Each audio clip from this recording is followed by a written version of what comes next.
Woodward, we are starting off your day with a brand new crew. Meet Broder. I can't control my arms sometimes. My limbs are just kind of flying. Detroit Kool-Aid. Fired up! Y'all got Kool-Aid hot. Fired up! But with the Wake Up Woodward crew, he's actually a part of the family. Flannel Sam. Ask me about my wiener. Okay. Along with JB and KG. Wake Up Woodward gets you all of your Detroit sports talk. Every morning, 8 to 10 a.m. Live on Woodward Sports. A show for Detroit, by Detroit, with people from Detroit. Tell Siri to set an alarm. Because it's time to Wake Up Woodward. Oh, man, what up, though? People, this Wake Up Woodward, and it is not a victory show. Not at all, man. We appreciate you guys for choosing to kick off your day with the WUW Crew, though. It is sunny. It is Memorial Day weekend, and we're hoping that you guys have a lot planned this weekend, man. Get the rest. Be with the family. Let me know if you're getting the grill out. Let me know what you're putting on the grill. Let me know, okay? We got to see who's going to be invited to the cookout this summer, all right? Make sure it's seasoning. Make sure it's seasoning. Y'all listen to Willie B over there, man. Hey, it's your boy Brandon Day, a.k.a. Detroit Kool-Aid, your credential Pistons reporter and writer for the network. Flannel Sam, the vet of the squad, the vet of the network. I'm telling you, nobody wears a Riley Green jersey like Flannel Sam. Not even Riley Green. Yeah, right. I probably wear it more than the man himself at this point. But I pay my penance, I pay my debts, and yeah, not a victory show. But fortunately, and this is something that was ass last time. it was. Yeah, it was. that was tough. And this is something that I love, and we all love as people who do the show and people who produce the show. There was a lot of good sound from some Lions players, so we can fill the void of talking about the Tigers and their loss. We'll get to it, but I think there's more pressing matters because you're gonna hear from Aidan Hutchinson, you're gonna hear from DJ Reader, and you're gonna hear from Sam LaPorta, three of the most important Detroit Lions to their success next year. And they didn't just have regular player speak. I thought they actually all said some interesting things, and that's going to be the gist of the show. We're going to do a lot of that. We're going to react to what some of our favorite Lions had to say, but towards the end of the show in the second hour, we are going to break down the Tigers' loss last night. Was it a big deal? Not a big deal? We'll talk about it. Hey, definitely we'll talk about it. And I see Steve-O Baby in the chat. He says, Kool-Aid, I'm going to cook brats, hot dogs, hamburgers. I'm at Kroger's right now getting off to an early start. There we go. That's the way to go. Hey, John F. and Lord, Kool-Aid. Willie B, he put this qualifier in there, okay? Seasoned oxtails, barbecue ribs, lemon pepper chicken, okra, greens, potato salad with no raisins. Thank you. Exactly, no raisins. That was a topic from last year. This time on our show. Goodness gracious, but yo, this is off to a great start. There's some barbecues I actually want to go to, and some people who might be getting that invite from us too. But what about you, Flannel? Anything special this weekend, food wise? I think my in-laws are gonna make ribs. I'm pretty sure that's what's gonna happen. What sides?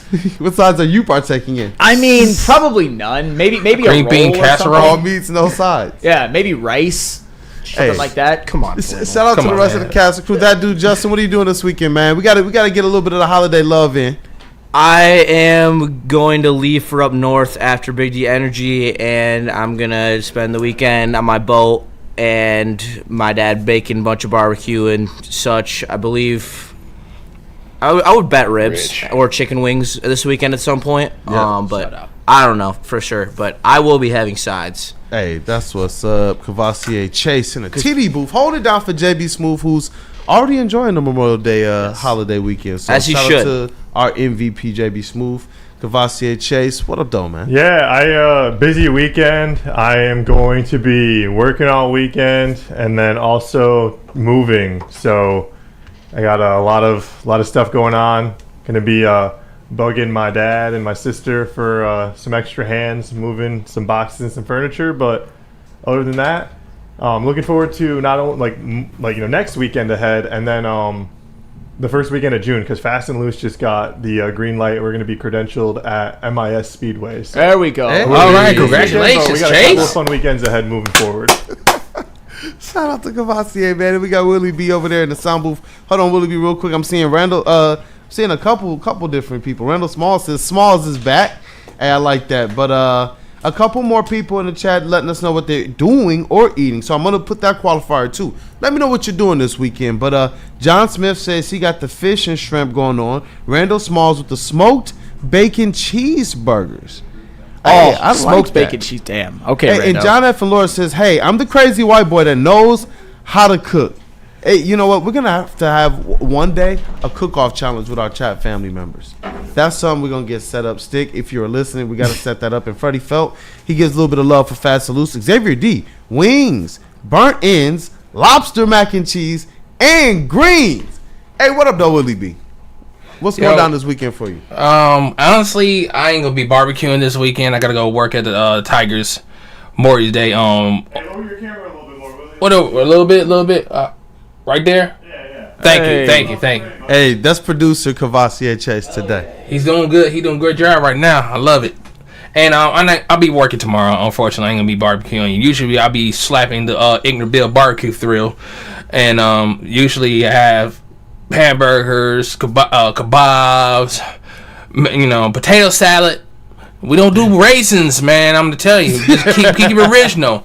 And Bosch Ross and chicken swarmer sausages is pretty awesome. So I used Hey, to put on the dope. grill. And a few more people here, man. Adidas 411. He says he's gonna be on a yacht, living the high life, steak, shrimp, Kobe beef, duck, and filet mignon for justice. Goodness gracious. Where are we going? Like, WUW Crew get the invite? I would absolutely love to go, man. And here Tom is heading out to outdoor adventures after work. Not sure what will be on the grill yet, but something will be. And he got the laughing emoji. I definitely get that. Adam Shally, yo, good morning, y'all. And another one, Matthew Kruger, bacon wrapped hot dogs on the grill with poppy seed buns, drizzled with barbecue sauce, and melted over the pepper jack cheese. Wow. No, hey. People are getting down pepper this jack weekend, bro. is the shit. People are definitely getting down this weekend. And not to digress, but Dante151 with a super chat. Thank you very much for that.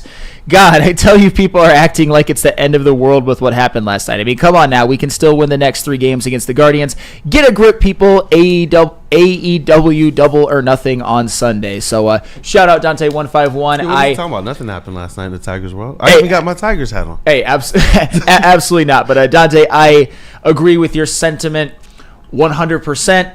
Obviously, I wish that JB were here to commiserate with you on AEW, because that's what they do over at Woodward ringside. But 100%, we're going to get to the Tigers more in the second hour, because I echo your sentiment and then some. I'll just say that. Yeah, definitely. And I'm glad that, obviously we're going to talk about them today, because it's a big series. But want to be able to gauge everybody's temperature. And you guys, if you want to put in the chat a little bit earlier, you can. Just how you feeling about how this series is going to go? Do you still feel the Tigers are at least going to end this thing 2-2 with a good chance maybe to even end this thing 3-1? But the Guardians looked real solid last night.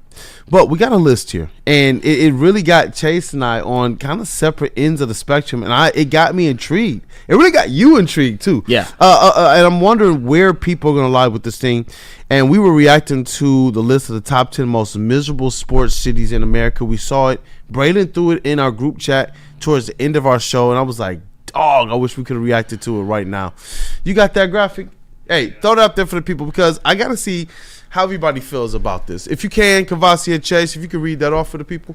Yeah, they have top 10 miserable sports cities. Number 1, Minneapolis. Number 2, Detroit. Number 3, Cleveland. Number 4, Phoenix. Number 5, Toronto. Number 6, Charlotte. 7, Buffalo. 8, Cincinnati. 9, Chicago. Rounding out the top 10 is New York City. Willie B is starting to crash out. Thank you, Willie. Willie B, you will be my anger translator today. Fully uncut. Okay. Okay. I'm loose. Hold on. I still got things to say though.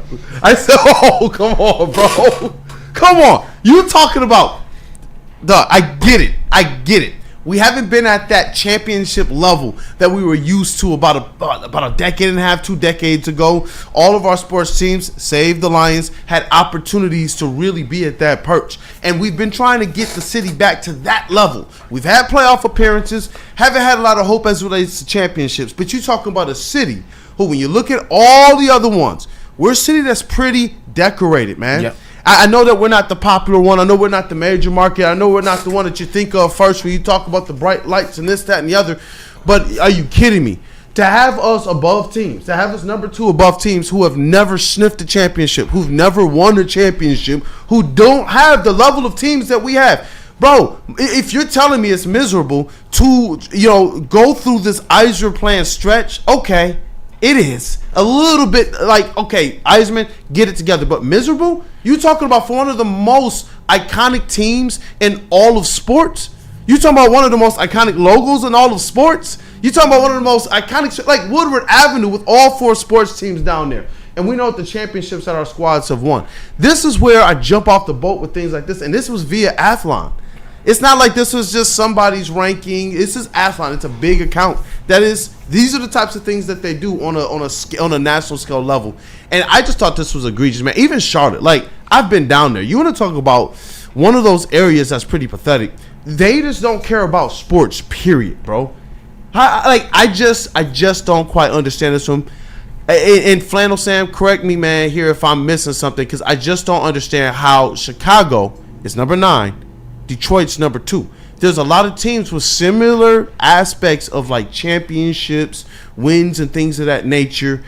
Similar aspects of like lore around their teams. But for some reason, they get a little bit of a boost. And then there you see Buffalo and Charlotte, which really begins to grind my gears. I'm not even going to sit here and start to talk about Cleveland. Well, and this is where I'm going to go briefly because I know Willie and Chase are very passionate about this as well. Minneapolis at number 1 is obvious. They're a city that really hasn't won anything. They got a couple World Series with the Twins. The Timberwolves are a relatively new franchise. They've won Bupkis. The Minnesota Wild are good every year, but they always flame out in the playoffs. And the Minnesota Vikings, despite being literally one of the most successful regular season franchises of the past 50-plus years, have never won a Super Bowl. Obviously, them at number Phoenix, 1. Bro. But Phoenix. Honestly, though, Cleveland Shout out to the Coyotes. behind Detroit is insane to me because Cleveland, there's literally a documentary just out about how Cleveland hadn't won anything since 1964 until that Cavaliers championship in 2016 led by LeBron James and Kyrie Irving. That's one in the past, what now,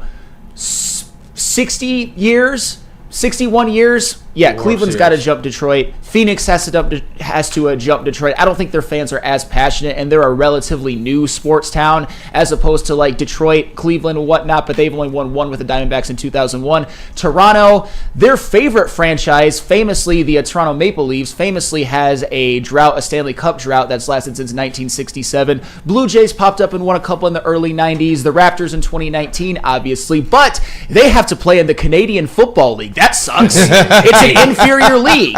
I would jump them over Detroit. Bro, they have to cheer for the Lions. Right, yeah. Yeah. Come on. Buffalo, I think they're more miserable than Detroit, and it's completely because the Sabres haven't won anything, and the Buffalo Bills are one of the most heartbroken, snake-bitten franchises ever. They lost 4 Super Bowls in a row in the early 90s, and when they got really good again, they've lost 4 consecutive times in the playoffs to the Kansas City Chiefs, with their only other playoff loss during this time coming to the Bengals. Those ones, to me, clearly have to jump Detroit and even Cincinnati. The Reds, in terms of their history, are a successful franchise, but they haven't done shit lately, and the Bengals have never won a Super Bowl. If you want to say that Detroit's ahead of New York and Chicago, I'm not mad at that.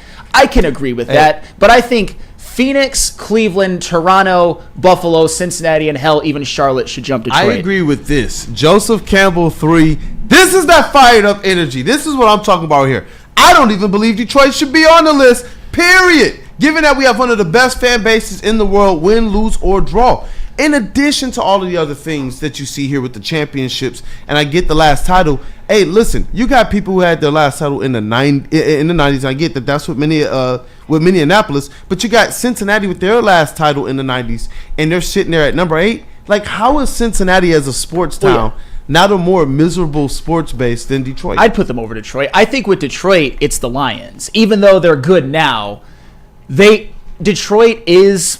Obviously, we've called them Hockey Town before. You know how they rode for the Pistons when they were good with Bad Boys and Going to Work. But this is a Lions town. And the fact that they've never won a Super Bowl, I think that is what gets them on. They should be on this list in the top 10. They just shouldn't be 2, in my opinion. Yeah, and Willie B, listen, hold it together. All right, listen, I'm gonna go to Kvassier Chase right now because we're gonna need, from the voice of reason booth, we're gonna need his part of this thing, because I actually understand his take, though I still disagree. What up, Doc Kvassier? Yeah, I mean, my take was like I think Detroit in the top 5 isn't as ridiculous as some might say. I think that, you know, the more cracks at the apple you get, the more miserable like you should honestly feel, because it's like, you know, when you have, you know, a bad football season, you can go to basketball season, and you can go to baseball season, you can go to hockey season. If you just have one thing to look forward to, like, you can find other ways to fill your time. But if, like, when one season ends and you have to immediately turn to another and you're just like facing failure again and again, I think that's tough. Minnesota being up there, like, don't hate that at all. I think New York should probably creep up a little higher because they haven't won anything in a while, and they have the most teams out of any market in all of sports. I think Buffalo should be ahead of us because it's like the Sabres have the longest drought in the NHL playoffs right now. They have the Buffalo Bills 4 straight Super Bowl losses. I mean, like, that's pretty rough. I think Detroit putting them in like 4 or 5. I think because of like because our last championship's been so long ago in 2008, and then we've been pretty bad lately. Like, we've been true, but besides the Lions, we've been really bad. You know, and for like the basketball seasons and the NHL seasons, like baseball, we've just been middling. But like, we kind of have to like take a long look in the mirror and say, like, right now we kind of have to wear the top 5. Like, it sucks. We got to wear it, but we can go out and change it. I refuse that. I refuse that top 5. Man. I haven't been miserable. Hey, I've been locked in. I've been engaged. I've wanted better. Like, I didn't see a miserable fan base. Like, I don't think the fans are miserable. I think maybe like the idea. I think the misery is based on the fact that like you haven't won a championship. I think that's what they're basing it on. But but that's the thing. When I'm looking at them ranking, I do understand a little bit more your take of it, and you would probably have them re-ranked a little differently on this list. You said maybe 4 or 5. I wouldn't even have them on this list, especially if you consider when their last title was compared to what they say other people's last title was, in addition to where the sports teams are right now.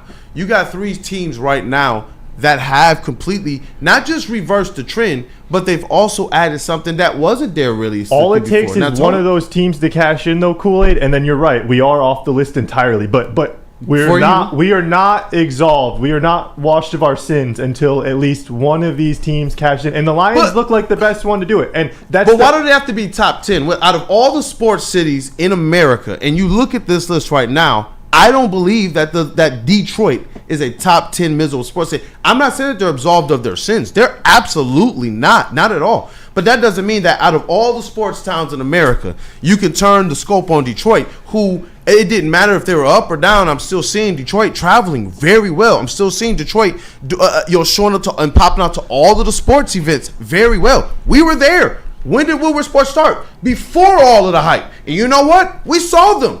Our rise was literally at the bottom of this thing, when they would probably look and say it was the most miserable. And that's where I'm like, if they're talking about the fans, I haven't seen it. I was seeing Willie B at the parking deck 2-3 years ago, 4 years ago, before anything. And though the arena wasn't full, out of all the content things I was getting, including interviewing our guy Nick, who at the time wasn't at Woodward Sports, you can see the enthusiasm in fans. Were they disappointed? Yeah, but miserable. It's like, I don't think that they're top 10. We are close, and we're getting there, but climbing the mountain is not reaching the top of the mountain. And until you get to the top, like, you have to like it. Think about how upset would you be if you got as close as we are with the Lions, as close as we think the Tigers are going to get, and we look back in 5 years and we have no championships at all to show for it. You're not going to be like, damn, that is a miserable time of, like, you know, when you think about how good this team was in the pantheon of Detroit sports history. Like, DC, where is DC?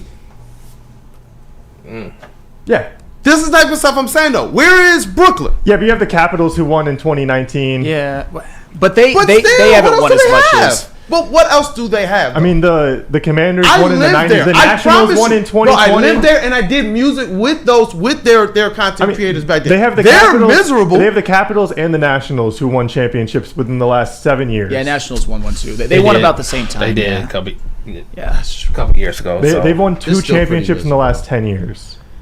Yeah. That's a good point. That is a good let's point. Let's hear vibe to that one. let's hear from Willie on this one, because I know you've been chomping at the bit. Should Detroit be number 2 on this list? Absolutely not. But Chase did kind of chill things out for me crashing out right now. So he did a great analysis. But not a lot of sports towns in America. It's always a negative effect of our city in Detroit. They miserable fans. This is a miserable town. I hear that every single day. I'm a Detroit lifer. So in that case, this is ridiculous. But okay, I put it 5, but being number 2. Yeah, that's in New Orleans. That's diabolical. It is. Okay, we didn't win a Super Bowl. Pistons didn't win championships in 21 years. That's fine. 40 years, World Series. That's okay, but we keep competing and keep participating in the championship games, because we went to the Tigers in Jim Millennium years, went to the World Series in the 6-year span, 06-12. We didn't win, but we was close. Lions, we was close in NFC, and we lost last in the semifinals against Commanders. I mean, like, we still competing. That's the thing. Yeah. As long as we go out there, grit and grind, we try to win like everybody else. But Charlotte should be above Buffalo. New York should be way up top in top 5. You know what I mean? Yeah. Do you believe Detroit should be in the top 10? Nah, be honest with you, because there's some stuff I put number 8. I'm about to read. I'll be number 8. I put number 8. Ooh. Number 8. Honestly, I respect it. I put number 8 because we always had a vibe in our city. Because if we start winning, but winning is at Palace Auburn Hills, or we had to go back in the Silver Note. When the Red Wings win and we in Detroit, we in Joe Louis Arena. I mean, Detroit is a tradition of winning. It is a winning city. It is a Detroit fan. Still, like I say it again. The best fan base is in Detroit, hands down. No ifs, no arguments about it at all. I say that and I stand on it. So in that case, if we win, dude, it's gonna be a different ball game. Let's get the chat poll. Let's ask the chat if they believe Detroit is a top 10 most miserable sports city. I'm gonna be intrigued by that. Is there some stuff that's miserable? Maybe, but not in the top 10 to me. But the chat, Greg, he just puts Atlanta. Boo! Yeah. ADIS411, Milwaukee, Denver, Miami, New Orleans, IT Hips. How are we worse than Phoenix too? That's ridiculous. I don't think Phoenix has passionate fans, though. I mean, they have some, but I made the caveat of Phoenix as a sports city is relatively new. Like these franchises haven't been around since, there was no original 6 teams. The Suns are the Cardinals. The Cardinals, they played in St. Louis for so long. That's my only caveat to Phoenix, is that, and the Diamondbacks were an expansion team. They're a relatively new sports city, but yeah, they haven't really won shit except for the Diamondbacks in 01. Yeah, ADIS401, New Orleans is miserable. Let's see here. There was a couple more because I saw Broder. He says, "What about Seattle?" Yeah, they lost their NBA team, and all they have is the Legion of Boom. Yeah, they got to. Mariners have never won a World Series. That's a good one too, Chase. Tim Pennell wears Green Bay. Well, that's they're one of the best franchises in the NFL. I don't think Green Bay. They've been getting smacked by the Lions. What are you about to say, bro? No, I just don't think a city like Green Bay should qualify for this. They're not even like a sports city. They're an outlier. They're like a small town community NFL team. It's weird, but it just is what it is. Tim Pano, good thing I live in Tampa Bay. Let me see here if there's any more that came in, and if you see any, let me know. But Randy Shabro, shout out, man, one of the OGs. He says, face it, Kool-Aid. The national media and fans outside Detroit hate our sports teams and cities. We just keep grinding to make them pay. Listen, I know this. I know that you don't think Aura is a real thing. Do you believe now, Flannel, that Detroit versus everybody is a real thing? Yes, but I think it's a little bit overblown. You know what? A little bit. You know what? Okay. Definitely. I will handshake with you on that one. I don't quite feel that way, but it's honestly... It's a different answer than I thought I was going to get. Mm-hmm. I respect that, man. Yeah. I respect it. There's some good answers here in the chat, though. And Jonathan answered. Well, I don't know. What about Oakland? because they lost all their teams, but technically they still. Yeah, but I mean, I wouldn't mind. I wouldn't mind Oakland being on this list. They've lost everything. They lost the Warriors. They're in San Francisco again now. They've lost everything. Yeah, That's unfortunate. And Oakland, and honestly, the Raiders and the A's, and even the Warriors as franchises are very successful, even if the Raiders certainly not recently, and the A's not like championship recently. The A's have won multiple in the 70s, 90s. Warriors obviously won 4 recently. The Raiders, they won 3 Super Bowls. So like, there's some history with the Oakland sports, and now none of them are there. Goodness, unfortunate. A couple more here. Another one for Oakland Chuck E. Cheese. Where is San Diego? Where is Miami? Where is Cleveland? Where is Tennessee? New Orleans? I can Tennessee's go on and on. And obviously, obviously Cleveland is up there, but man, I think you would have to do Tennessee almost as a whole, because like their NBA team is in Memphis. Yeah, their football team is where? Nashville. The Tennessee Titans, the Memphis Grizzlies, the Nashville Predators. They don't have, and then they have like a bunch of minor league baseball. Yeah. Sheesh. Yeah, well, you can include them. I would include them as a state. They definitely deserve to be there. Haven't won anything over Detroit. Haven't won a damn thing. Yeah. Like more or less.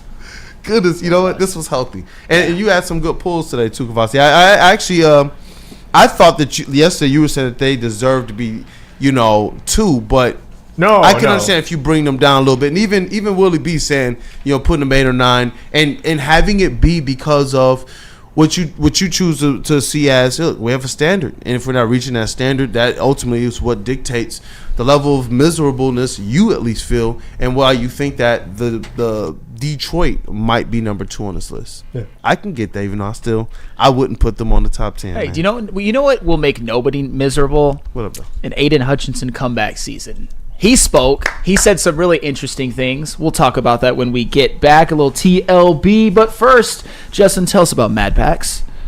Yeah, let me tell you about Mad Packs, if I can find the right read. And I did, because Mad Packs always gets me right every day. Me and Spenny post Big D Energy, go outside and enjoy a nice Mad Packs blunt, and courtesy of Mad Packs, because they're the hottest cannabis brand in the game. They partner with Woodward Sports, and their product is dropping May 30th, 2025. That's right, that is a week away, so make sure that you are taking your Mad Packs to the next level, that you're getting high for the low, and they're delivering top-tier quality at unbeatable prices. Boom Shakalaka! Boom Shakalaka is a live resin-infused tarantula. This one's the bomb. Blizzard Packs, THCA, moon rocks that hit like a blizzard, coming to select retailers on May 30th, 2025. Stay tuned with Woodward Sports Network for all the latest updates. Walk into any Lady Jane's Haircuts for Men today. Open 7 days a week. Sit back, relax, and enjoy precision haircut, scalp massage, hot leather neck shave, and hot towel treatment from one of our talented stylists. Step up your game this season and take advantage of our $20 haircut special. Scan the QR code and get your coupon today. Lady Jane's Haircuts for Men, the ultimate haircut experience. Open 7 days a week. Walk-ins always welcome. Lady Jane's Haircuts for Men, it's wicked awesome. Love Woodward Sports? Love wearing clothes? Then you should be wearing Woodward Sports clothes. Check out our full line of merch at woodwardsports.com. Just click on shop. We have all your favorite designs, like Dan Campbell kneecaps, Woodward golf, and of course, our own logoed out merchandise. Men, women, infants, kids all love Woodward Sports. Impress your friends. Impress your boss. Impress your dog. Buy Woodward Sports merch today.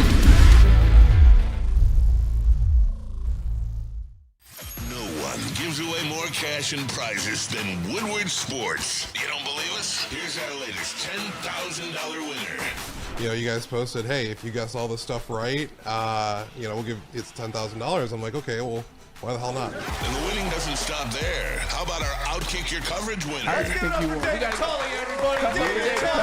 This guy's got a hot girl.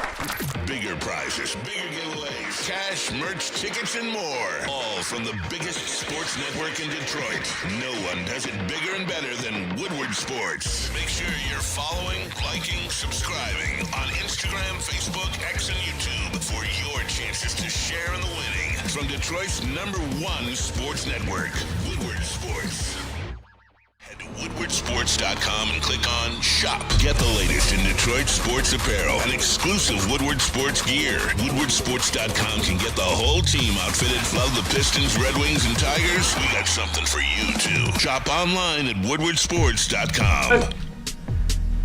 All right, Woodward sports fans, whether you're hitting a game or simply just chilling, Jars Cannabis has you covered. Jars is home to Michigan's largest lineup of recreational cannabis products. They've got 27 locations across the state of Michigan, repping Michigan in a big way. 9 of them located right here in the Metro Detroit area, so there's always one right nearby you. And if you're in Grand Rapids, Madison Heights, or Milan, Michigan, get ready. New stores are coming your way soon. Go to jarscannabis.com, see where you can get your favorite products today. What up, though, people? Welcome back. It is Wake Up Woodward. We appreciate you guys for choosing to kick off today with the WUW Crew. And you know, hey, we still got a packed studio here. As always, wished it was even more packed. See our brother Broder in the chat. Shout out to Matt Broder, Shout out Broder of the famed Lions Weekly Update show. So shout out to them. They're doing a lot, man. They're doing great. And you know, our brother KG, man, shout out to him. Wanted to wait for some things for him personally to settle, as well as logistically. Before we even discuss what was what in the show, you have to know what is what. And now we do know what is what. Yeah. So shout out to our brother KG. I'm going to use the government, man. Kenneth Green. Love everything he did as a regular on the show and here for the network. He is still a part of the network on certain bases. He will still be a part of Woodward Ringside. He will be contributing to socials. He will be contributing to weekend content. And he will still be popping up on the show sometimes as a fill-in host, sometimes in the sound booth and others. But he did have another opportunity that allowed him to be able to take another step forward as it relates to his journey and being able to provide for his family. And I'm proud of him, happy for him, and definitely hope that one day we get to, even as a company, as we continue to grow to a point where we can do everything in the world that we want to do for every single one of our personalities that come through here, and that we can help them reach every single goal that they want. But I am glad that, you know, there were skills learned, relationships built, and a star born because he was able to have an opportunity here. A Starborn, definitely. We're going to miss him. I know you guys in the chat are going to miss him, but he'll be here in a capacity. And, yeah, he was in the company all-in meeting. Yeah. He was in the company all-in meeting, but he's just not going to be the sound guy for us anymore. And, hey, he came in during a time where the previous version of the morning show, which I was also on, was in a bit of a turnover. And he came in, he took his opportunity, he ran with it, worked on this show, worked on Big D Energy, worked on Woodward Nights, RIP to Woodward Nights by the way as well, did some fill-in for the heavyweights. Pretty much anywhere you needed him, he would come in and he would do a great job. He was great on camera, great on air, just good friend.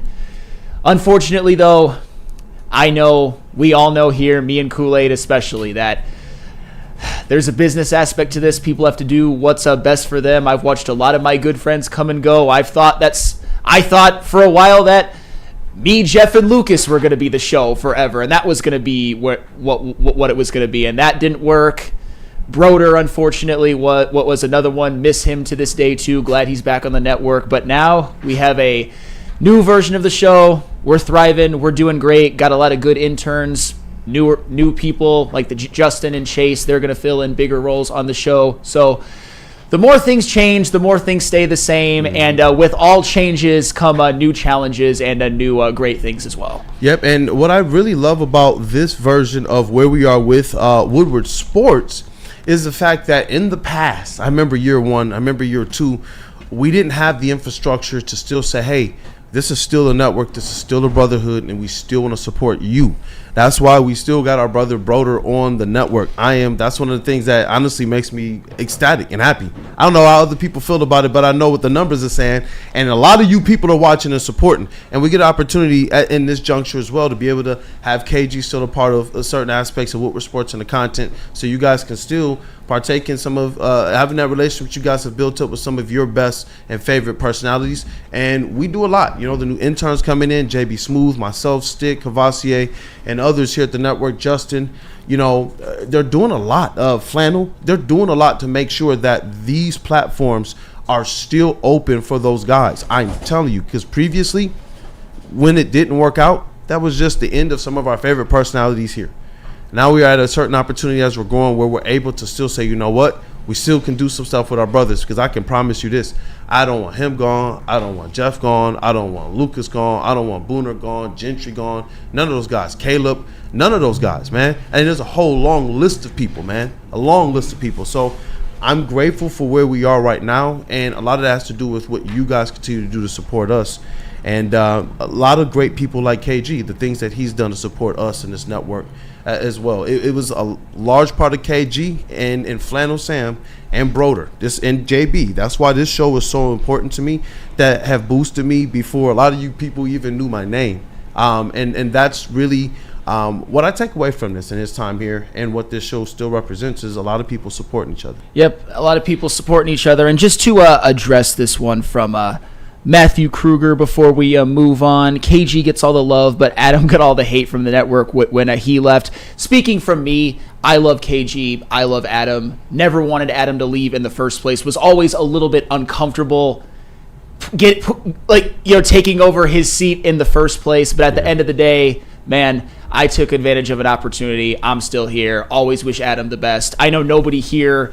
I know Chase is going to fill in the sound booth, and he sure as heck didn't want KG to leave. So you got to deal with what is. People have to do what's best for themselves, and that's why I've never faulted anybody or had a personal grudge for having to leave and move on to other things. I'm always sad, but at this point, hate to say it, and this is no disrespect to any of the people who have come and gone, I'm a little used to it by now. And it also helps that I'm on a great show with great people, have great people in the chat who continue to support through however many iterations of the show that there are. And even though I've gotten doing a lot of spats with a lot of the chat members, still grateful for every single one of you for continuing to support. Yeah, definitely. I just want to say one thing about KG as well.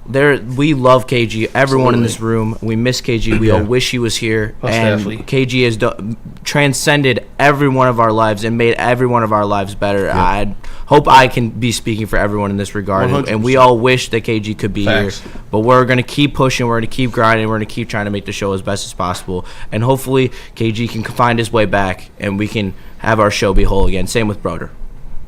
Definitely, man. And that's why, like I said, they're still here on weekend content. You're going to still see my man when he can be here for watch parties and such. So like I said, where we are now, we have more interns, we have more infrastructure, we have more platform, and we hope that the next step is being able to have even more personalities, being able to have them here all the time. And the support you guys give with the likes, sharing the stream, commenting, trying to support, even the super chats. Those things go a long, long, long, long way towards making sure that we can have this show more like the way that you guys want to have it. But you know what? Shout out. Yeah, I think. And speaking of goats, Terry Foster just entered the building, and I actually think this is a good time. Fire up! Because we usually end up behind because we're so passionate. We got so many mouths to feed, and you guys in the chat as well. Let's take a break now and come back with some Aidan Hutchinson sound. Tell us about merch. Yeah, I got you, Sam. Let me let you guys know about the latest and greatest in apparel from Woodward Sports. Are you tired of wearing the same old Detroit sports merch? Well, it's a new era in sports wearables, new designs, amazing apparel, and the ultimate swag. Check out woodwardsports.com, the latest gear, and go ahead and click shop on that website. Hoodies, tees, hats that are guaranteed to turn heads. Impress your friends, impress your dog. Get the latest in Woodward Sports wearables, and like I said, go to woodwardshop.com. How do people feel about getting a Planet Fitness membership for $15 a month? How do they like working out in a clean and spacious gym that's filled with equipment for every workout? And how about free fitness training in the judgment-free zone that leaves them feeling energized all day long? Join Planet Fitness today with the free PF app, online or in club, and start getting that big fitness energy for $15 a month. The most talked about Detroit media by other Detroit media, and we love it. It's the Woodward Sports Network. Are you a real Detroit Detroit sports fan, Woodward Sports is here to give you all the Detroit sports you can handle. Weekdays, make sure you're locked in on Wake Up Woodward from 8 a.m. to 10 a.m., followed by Big D Energy with Neil Rule and Darren McCarty from 11 a.m. to 1. Up next, you can't miss Ermanni and Edwards with Maz from 2 p.m. to 4 p.m. And finish the day out with the bad boys of Detroit sports media, the Woodward Heavyweights, from 5 to 7 p.m. Okay, wait, that isn't enough for you, you sports freak. Check out Woodward Wings, Woodward Ringside, and the Lions Weekly Update every Sunday with Broder, Terry Foster, and Sean Belegian. Subscribe on YouTube for all our great content, and make sure you're following on all social media, X, IG, Facebook, and TikTok. You want sports? We got you covered. Detroit's #1 sports network, Woodward Sports. One. Hey, it's Planet Fitness, fitness that fits your budget. No matter where you are, there's a Planet Fitness close by. There are more than 50 in Metro Detroit and thousands more throughout the world. At Planet Fitness, you experience a squeaky clean gym that has tons of equipment, friendly, knowledgeable staff, and a totally judgment-free atmosphere. Did you know that all Planet Fitness memberships include fitness training for no extra cost? Want all the perks? Upgrade to the PF Black Card and enjoy use of amenities such as unlimited use of the Black Card Spa featuring hydro massage, massage chairs, and total body enhancement, and more, along with access to over 2,500 locations worldwide and unlimited guest privileges. For more information or to join today, visit your local Planet Fitness or planetfitness.com. What up, though? Welcome back to this Wake Up Woodward. And you know what? We got a TLB word to our brother Broder who's in the chat. You want to let the people know what that means, Final Sam? Talk Lions, bitch. Speaking of Broder, shout out. Shout out to Broder, man. It's always awesome when T Foss walked in, kind of right at the appropriate time as well. Lions Weekly Update show. It's been going really well. Shout out to Terry Foster, Sean Belegian, and Matthew Broder, in addition to some others that contribute. That dude Justin, Willie B, Travis will be in the building, among others, and myself. So shout out to you guys. Make sure you're checking out all of the extra content on the network. Yep. And Aidan Hutchinson spoke to the media yesterday and had a lot of good sound bites regarding his return, just his mindset, his expectations for myself. There's 3 clips in there, and Chase, just which one you want, Sam? You know, pick whichever one. All right. Well, yep, just go at random. I gotcha. Please. What's the next, I guess, hurdle for you in terms of getting back to doing everything? I'm fully cleared. Yeah. Great. Oh, no, I know which one that was. Okay. Basically, Aidan Hutchinson was asked about any trepidations about coming back due to injury, and he said, "I'm fully cleared." And that's a great sign, because I often hear people at this network and even in the chat, and I'm not blaming anybody for that, wonder if they should slow play Aidan Hutchinson, if he's going to have some lingering effects from the injury going into next year.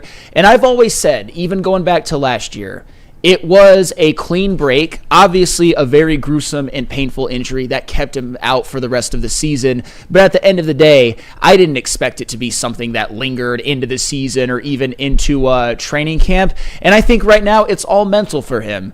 Maybe even in training camp once he gets hit, especially during games. Once he gets that first couple of hits, I think he'll be relatively close to back to normal. People forget, and it wasn't as gruesome as this one, but in the 2020 season, the nightmare COVID-shortened Michigan 2020 season, Aidan Hutchinson broke his ankle, missed the majority of that season, came back in 2021, had that 14 sack season, was a Heisman finalist, and that is ultimately what catapulted him into becoming the 2nd overall draft pick by our Detroit Lions. The reason I mention that is that Aidan Hutchinson, this wasn't his first injury. This is his first major injury. This isn't his first go-around. He has had experience coming back from bad injuries, particularly to the leg, ankle area. So I'm not worried about that. I'm not worried about him getting off to a slow start. I think he will be just fine. Yeah, me too. I have no concern, and I heard Dr. Pierce as well with Braylon and I believe Anton yesterday. He said he's not worried. He believes he's definitely over the physical component of it, and one of the things that, in addition to secret sauce that the doc focuses on, is the mental aspect of it, or he calls mental scarring. he believes that just the natural positive person that Aidan Hutchinson is, the worker he is, and how like quickly he attacked all of that, the rehab and all of that. He does believe that Aidan Hutchinson is beyond even the mental component that comes with, am I going to injure this again? And sometimes can make you play just a little bit timid. What up, Doug? I kind of like what you guys are talking about. We have 2 other clips, Sam. You want me to play those for you as well now? Yeah, go ahead. Yeah, I gotcha. I would say there's motivation not from it getting taken away, but do you want him back to back? Me putting that on tape, and I had a lot of growth in those first 5 games to where I feel like you evolve as a player, and things were clicking at a high level, and I had a lot of thoughts at the time that were like, if I'm thinking about a golf swing, you have the good swing thoughts going on. Like, that's kind of pass rush, and I have these good pass rush thoughts, good things going on, and I feel like that's just going to carry over, and I'm going to continue to build on that. And so I think a lot of people believe that is kind of like my ceiling, but I still believe that I'm going to continue to push for those greater heights. And I'm 24, I'm still a young dude, and I think I have a lot of I don't think that's the peak. That's the Yeah, I mean, whenever you get injured, or even not even to my severity, if you're off the field, it's right when you step back on it, it's you get to do what you love again, and eventually, I think that naturally fades over time, and you try to be as grateful as you can, but I don't think anybody in the game of football will ever be as grateful when I come back in that first game and I get to play football and I get to do it on the big stage again. But I mean, that's what it's all about. It's the comeback. I'm back, but it's just being able to do what I love again on the biggest stage. Just that's what sets my heart on fire right there. Hey, that was Aidan Hutchinson. Basically says he can't wait to get back on the field, doing back to what he loves on the biggest stage. We obviously know when watching him and just knowing the type of player and person he is, that he loves football. He just lives for moments like that, getting sacks in playoff games last year, being on a record-setting pace this year until he got hurt. And he also mentioned in one of the clips that he does not feel like he has hit his ceiling yet. He does not think that last season was the peak. And I'll tell you what, I think all of us think that if he would have stayed healthy, he would have won Defensive Player of the Year. Obviously, we can't live in that mindset and treat it as gospel, but he had 7.5 sacks in 5 games. If there aren't too many defensive ends who have ever lived who could be much better than what Aidan Hutchinson showed last year. I know that sounds like a crazy statement, but that's not if crazy, there's another level for him to go to, I mean, watch out offensive tackles all throughout the league. I believe there is another level for Aidan Hutchinson to go to. Absolutely. I didn't think that he was in his prime. I just thought he was just entering into it, and we saw this man get off to a great level. We knew that the pressures were there, and just some minor tweaks to technique and over pursuit issues was going to get him at least more sacks. Easily.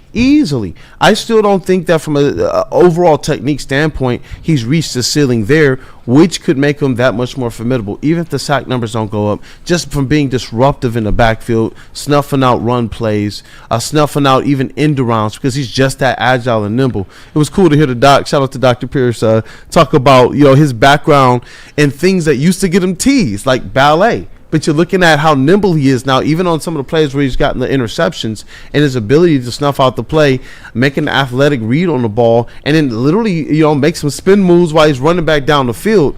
I do believe that there's more for Aidan Hutchinson here. And I saw some people talking about his hat that you saw there. Shout out to the House of Hutch, which is his official motivational marketplace of Detroit Lions of Hutchinson. It benefits his nonprofit, Hutch's Heroes. So I know he goes over to Mott's Children's Hospital in Ann Arbor, and he did a lot of charitable work there, which is another component of why The doctor believes he's going to be ready. He said that his mindset overall, from how he worked on the field to get back to how he continued to be as an individual day by day by day, he just didn't let his mind settle or plateau or get caught up in even some of the negative aspects of it. So when you do hear these things where he's saying, I got another level to go, that's because that's who he's always shown himself to be. That's why he probably blew through all of our expectations. Like, correct me if I'm wrong, bro. You are as big an Aidan Hutchinson supporter as you're going to find. And there are slappies here for Aidan Hutchinson, and you're probably still one of the bigger ones. Did he still blow through your expectations in those first 4 games of the season? Yes, 100%. 100%. And my expectations have always been just a little bit different than the average fan. I think I've been a little bit more reasonable. I'm never going to do something silly like call for 20 sacks. I'm never going to call for he's got to win Defensive Player of the Year or it's a failed season. I think sometimes sacks, I'm not going to say that they're random. Obviously, if you win your one-on-ones, if you can split double teams, if you can get a ton of pressures and hits, sacks will come. But my point has always been is I've seen Aidan Hutchinson have multiple games in which he's been highly impactful and has wrecked games at times, been good against the run, got a ton of quarterback hits and pressures, but didn't get any sacks. And that's okay. My only ask for him is that at the very least get into double digits. Anything 9 or lower in a full season, that's where I'm like, okay, that's not good enough. But I'm never gonna, he might get 13, 14 sacks and still have a phenomenal year. Some people hear that and say, well, wait a minute. Aren't we talking about him being Defensive Player of the Year? I do think in the next 5 years he's going to get one. But I also think there's going to be times where he just gets a ton of pressures, a ton of quarterback hits, and is very impactful, but doesn't always get home, and that's okay. And the Lions are going to win a lot of those games, so people shouldn't care. But like I said, he will win one Defensive Player of the Year in the next 5 years. That's the one thing I will call for. I do think that's a take that is easily agreed upon. I think everyone in this room thinks that he's going to win a DPOY in the next 5 years. And I just think that doesn't define his success, though. Like, I'm not going to define his success with an All-Pro or a Defensive Player of the Year. If he's coming out here, he's putting up double-digit sacks, he's being the catalyst for this defense, he's completely making this pass rush elite like he did at the beginning of last year. That's all I need. I need this pass rush to be Super Bowl level, and that's what Aidan Hutchinson does for you. He makes you a Super Bowl level pass rush, and so I think it's honestly more important that he just gets acclimated at the start of the season. I don't even need stats. I just want to see him making plays and getting close. It can be pressures for all I care. I don't even need the sacks. I just need him to be disruptive. I need him to start getting into his element so that by the time the playoffs come around and he's healthy this time around, you're going to see a completely different Lions team than what you saw last year in the playoffs. I like your perspective on that, too. It's the same one that Terry Foster and Broder and Belegian have been talking about on the Lions Weekly Update for a couple weeks now as it relates to that. This season realistically is about what they do in the playoffs. That there's a lot of people, obviously, Dan Campbell, the Lions are going to go game by game. They're going to value each regular season game. But after the last couple seasons, how people are going to judge them is based on what happens then. And so if you can have them on that pace, I can appreciate that outlook, but part of me believes if Hutch feels like he's a go, and if the doctors are saying he's a go from day one, I believe that he's going to be going out there trying to get 5 sacks in game one, especially after everything that he lost and missed out on last year. He was talking greasy. He was like, look, man, I'm going to be back for the Super Bowl. And even though all of us were like, yeah, we hope so. But even us, we're like, man, we look like he's going to be back.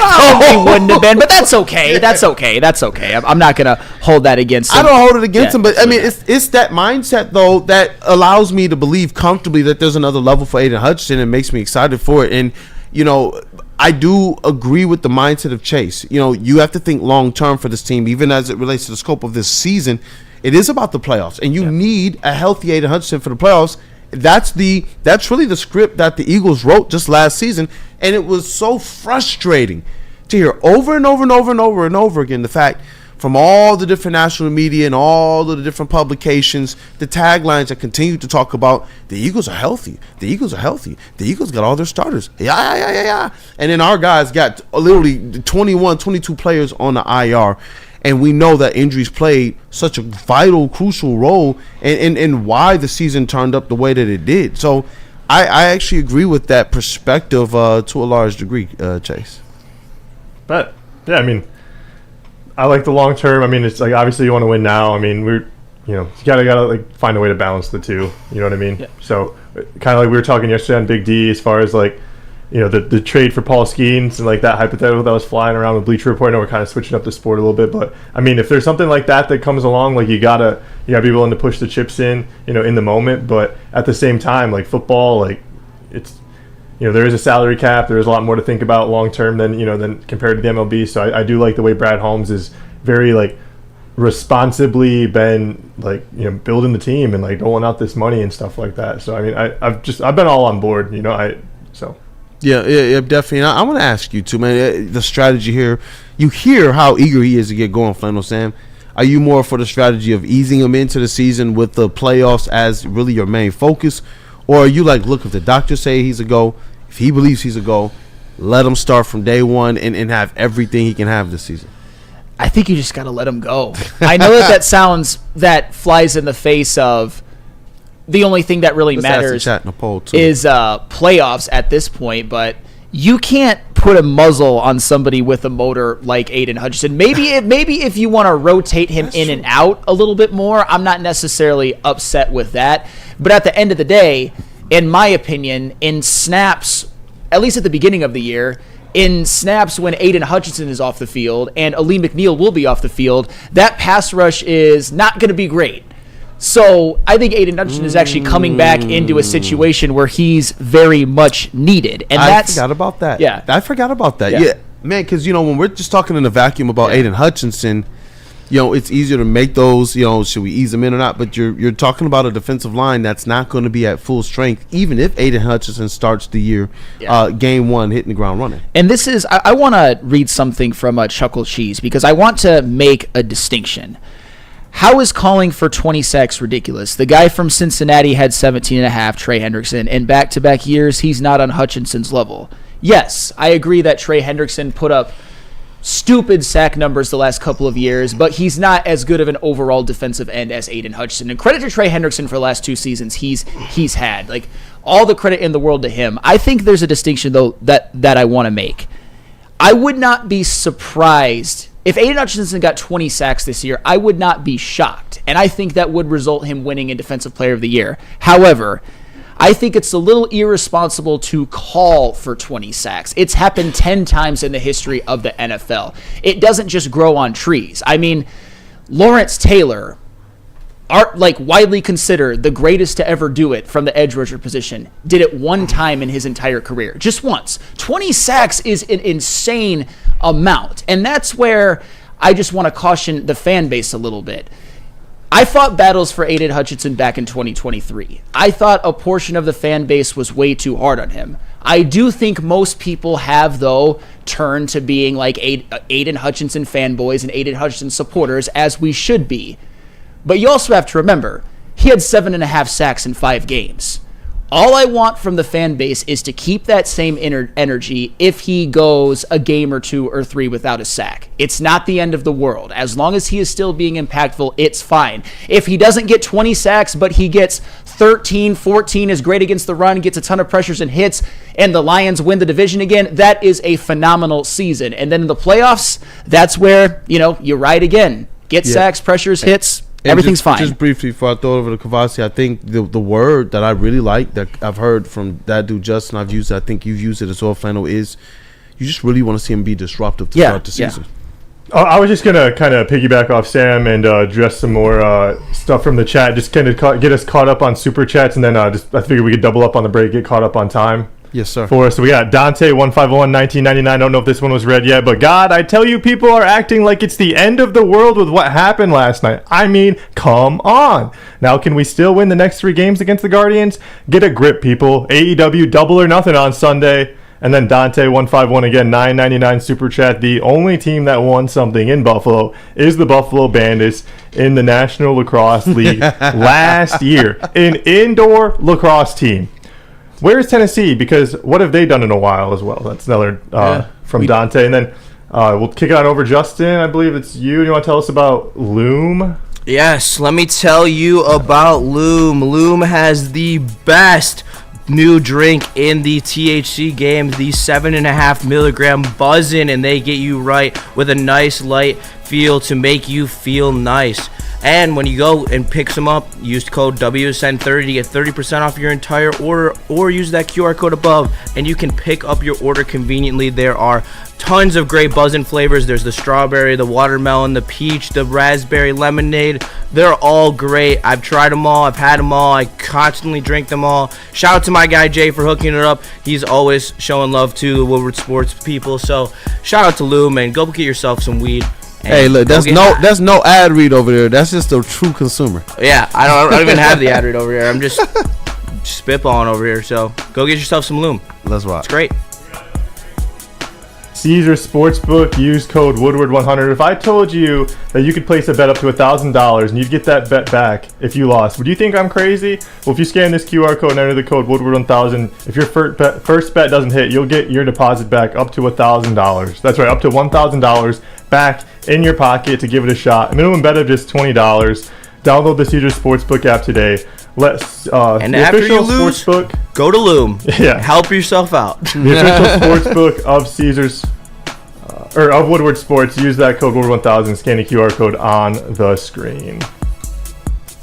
Big injuries, big news. Twice a week, Dr. Jeff Pierce from Michigan Sports and Spine joins Woodward Sports Network for the Injury Insider Report. Big D Energy Tuesdays at noon, and Ermanni and Edwards with Maz Thursdays at 3:30. Get expert analysis and in-depth breakdowns on the latest sports injuries from the man trusted by top athletes in the community, like D-Mac. Whether it's the Lions, Pistons, Tigers, or Red Wings, Dr. Pierce talks us through it all. Don't miss the Injury Insider Report with Dr. Jeff Pierce, your go-to source for understanding the impact of injuries on the games and players we love. Only on Woodward Sports Network. Scan the QR code on the screen or go to MichiganSportsandSpine.com to see if Dr. Jeff Pierce can help you.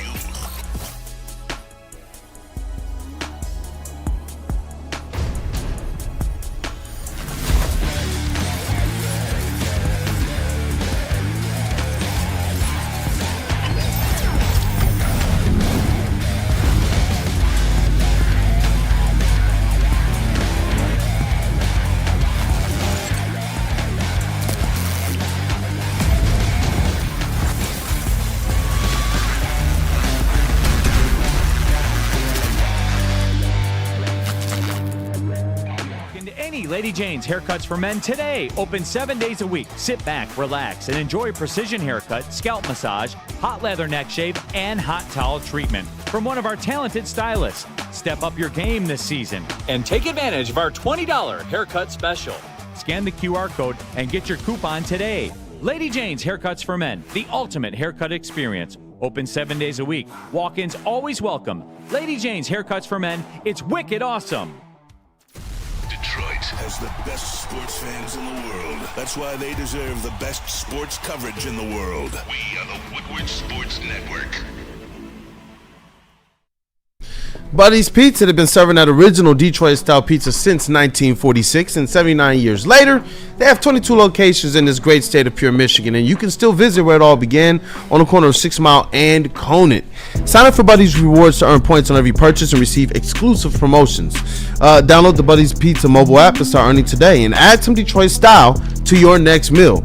Remember, you get to save 10% off your entire order using the promo code 10mil, so you're still saving something even before you earn that free pizza.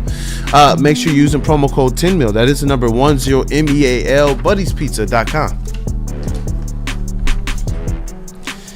What up, though, people? We are back. It is Wake Up Woodward, and it's still TLB here on the WUW Crew this morning. Chat family, as always, you guys are the most important part of this thing. Go ahead and smash that like button if you haven't gotten an opportunity to. It goes a long way towards supporting not just us, but the rest of the network. Need you guys to stay tapped in. What up, though? Take care of something. What we gotta take care of? I taught Chase how to do the button. Ah, let's rock with the sounds. Oh yeah. Hey, dope. Shout out to that dude Justin, man. And what sounds we got? We still got one more from Aidan, and we got some Sam LaPorta as well. We've got Sam LaPorta. Hey, we're going to go to Sam LaPorta. All So right. Sam LaPorta spoke to the media as well and has a very interesting perspective really on how people ask him often, he's been asked by the media about his dip in stats and about his role in the offense moving forward. And I think Sam LaPorta gave a very thoughtful answer that will make a lot of Lions fans very, very happy. All right, rolling Sammy LaPots. Thank you. I was very pleased with how my run game, the blocking came along in year 2. I felt like I was still a very polished receiver in the pass game. There was a lot of weapons last year, so I kept hearing comments maybe this offseason, like, why didn't you get the ball as much? It's like, dude, we scored the most points out of any team in the NFL in the last 5 years. Like, everybody deserves the ball. And I agree. I think I deserve the ball still, but I was very pleased with how I blocked last year in the run game.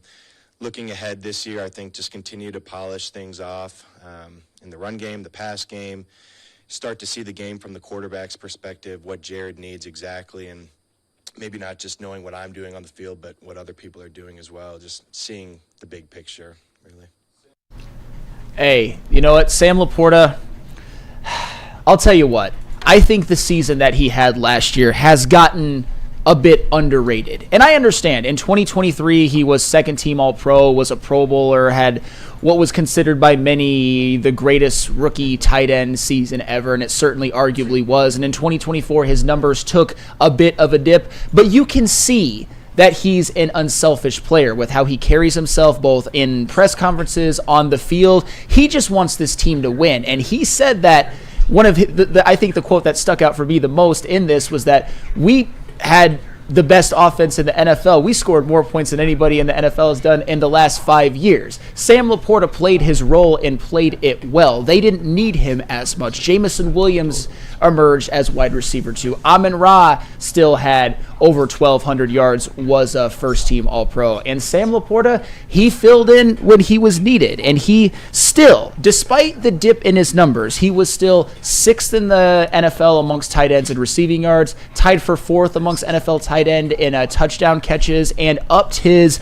yards per catch from 10.3 to 12.1.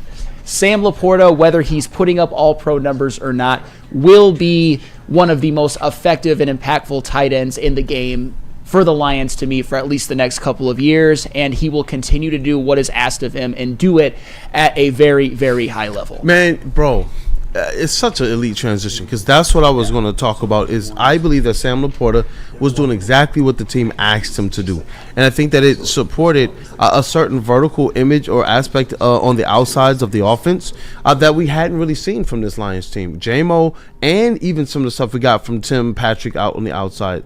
Those are, I think, the benefits. Not just that, we saw also Jahmyr Gibbs step into a different role as it relates to receiving the ball. So I think that Sam LaPorta did so much. When you're talking about all the different players that had opportunity to reach 1,000 yards or whatnot on the season, I believe that Sam LaPorta was not obviously the most important figure, but he played such a crucial role in his contributions as a blocker and doing the things that this team has asked him to do, and to be that dominant threat. He put himself on the map in year 1.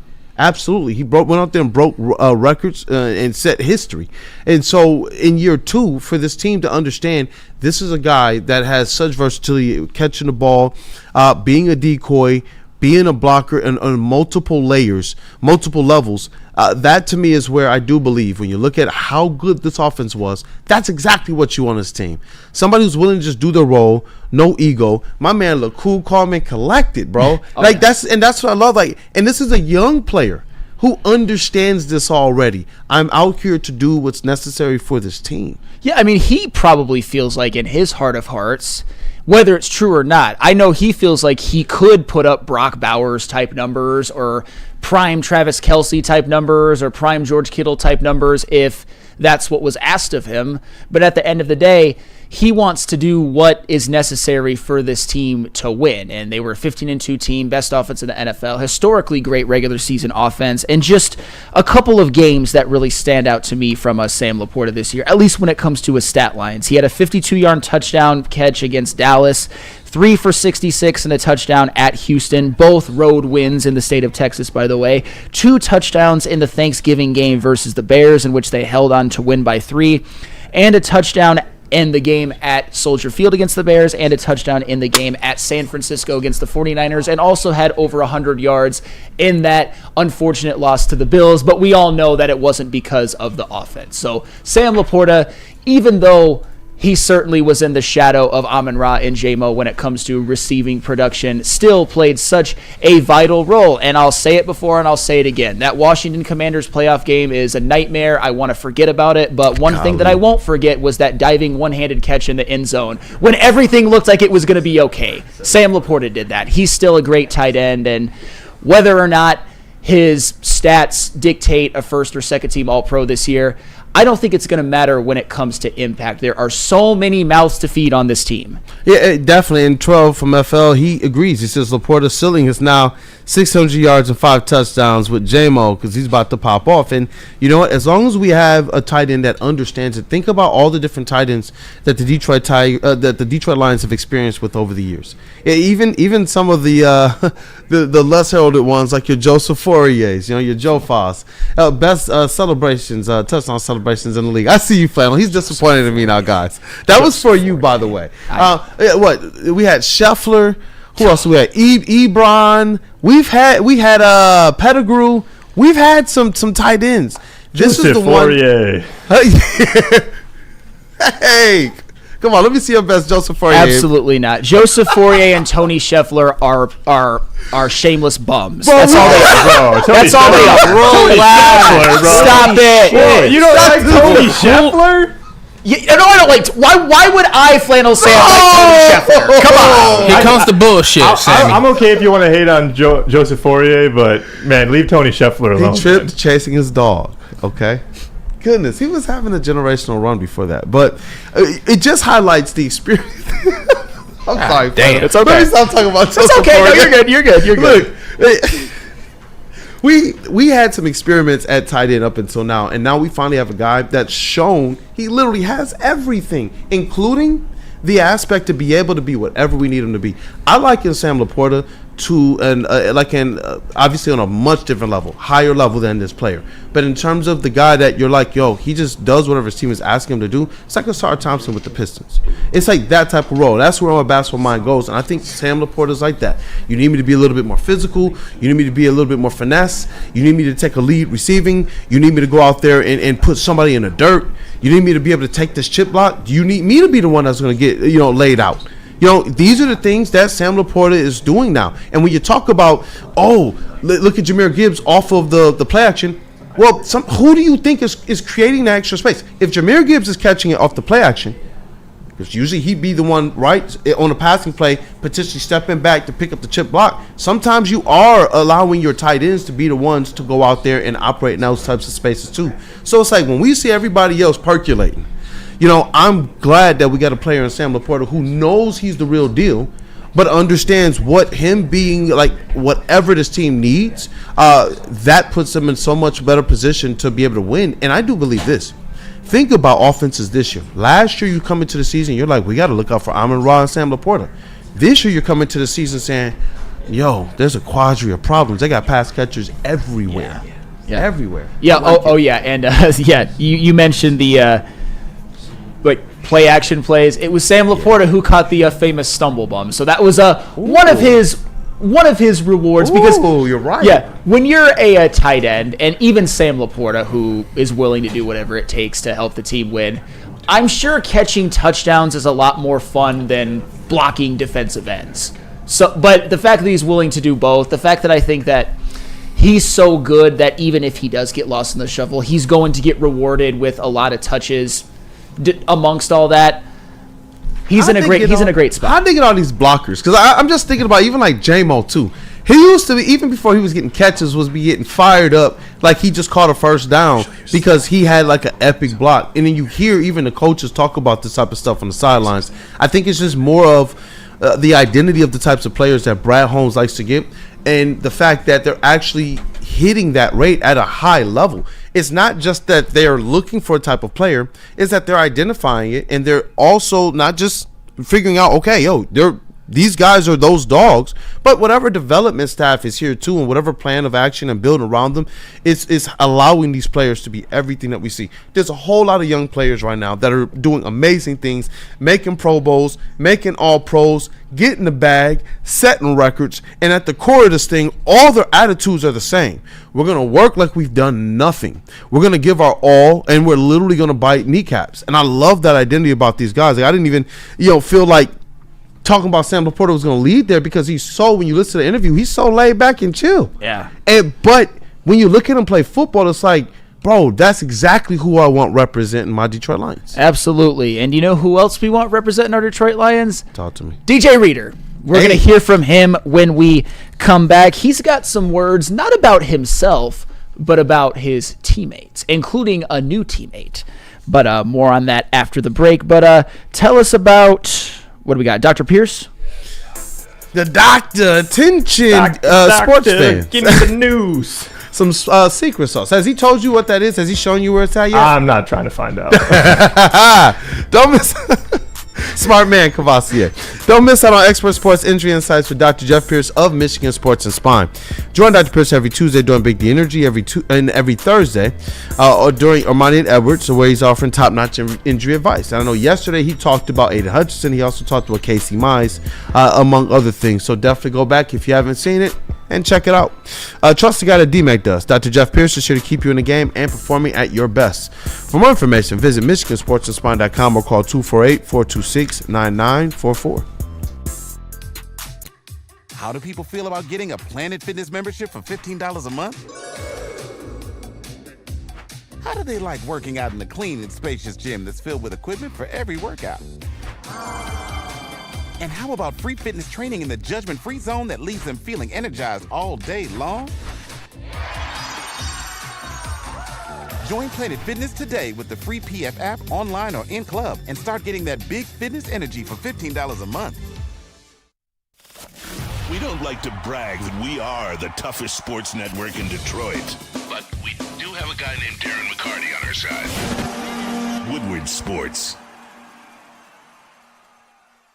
Head to WoodwardSports.com and click on Shop. Get the latest in Detroit sports apparel and exclusive Woodward Sports gear. WoodwardSports.com can get the whole team outfitted. Love the Pistons, Red Wings, and Tigers? We got something for you, too. Shop online at WoodwardSports.com. The boys of summer are here, and Woodward Sports is all over the Motor City with the White Claw Tigers Tour. Come party with Woodward Sports, watch the Tigers, and sip on some White Claw all summer long. The best bars, big giveaways, live events, and a party that only Woodward Sports can throw. Ain't no party like a Woodward Sports party. Join us Friday, May 23rd from 5 to 7 with the heavyweights at McShane's in Detroit for the White Claw Tigers Tour, brought to you by White Claw, Easttown, and Van Johnson.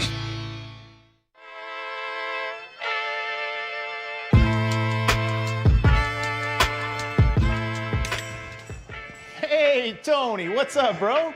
Same circus, different clowns. For sure. You want the usual, the big zip? You know me too well. I threw a little something extra in there for your ma. Oh, Hope man. she's doing all right. Ay, guy, sei un santo. You're a saint. All right, buddy, we'll see you next time, okay? Grazie.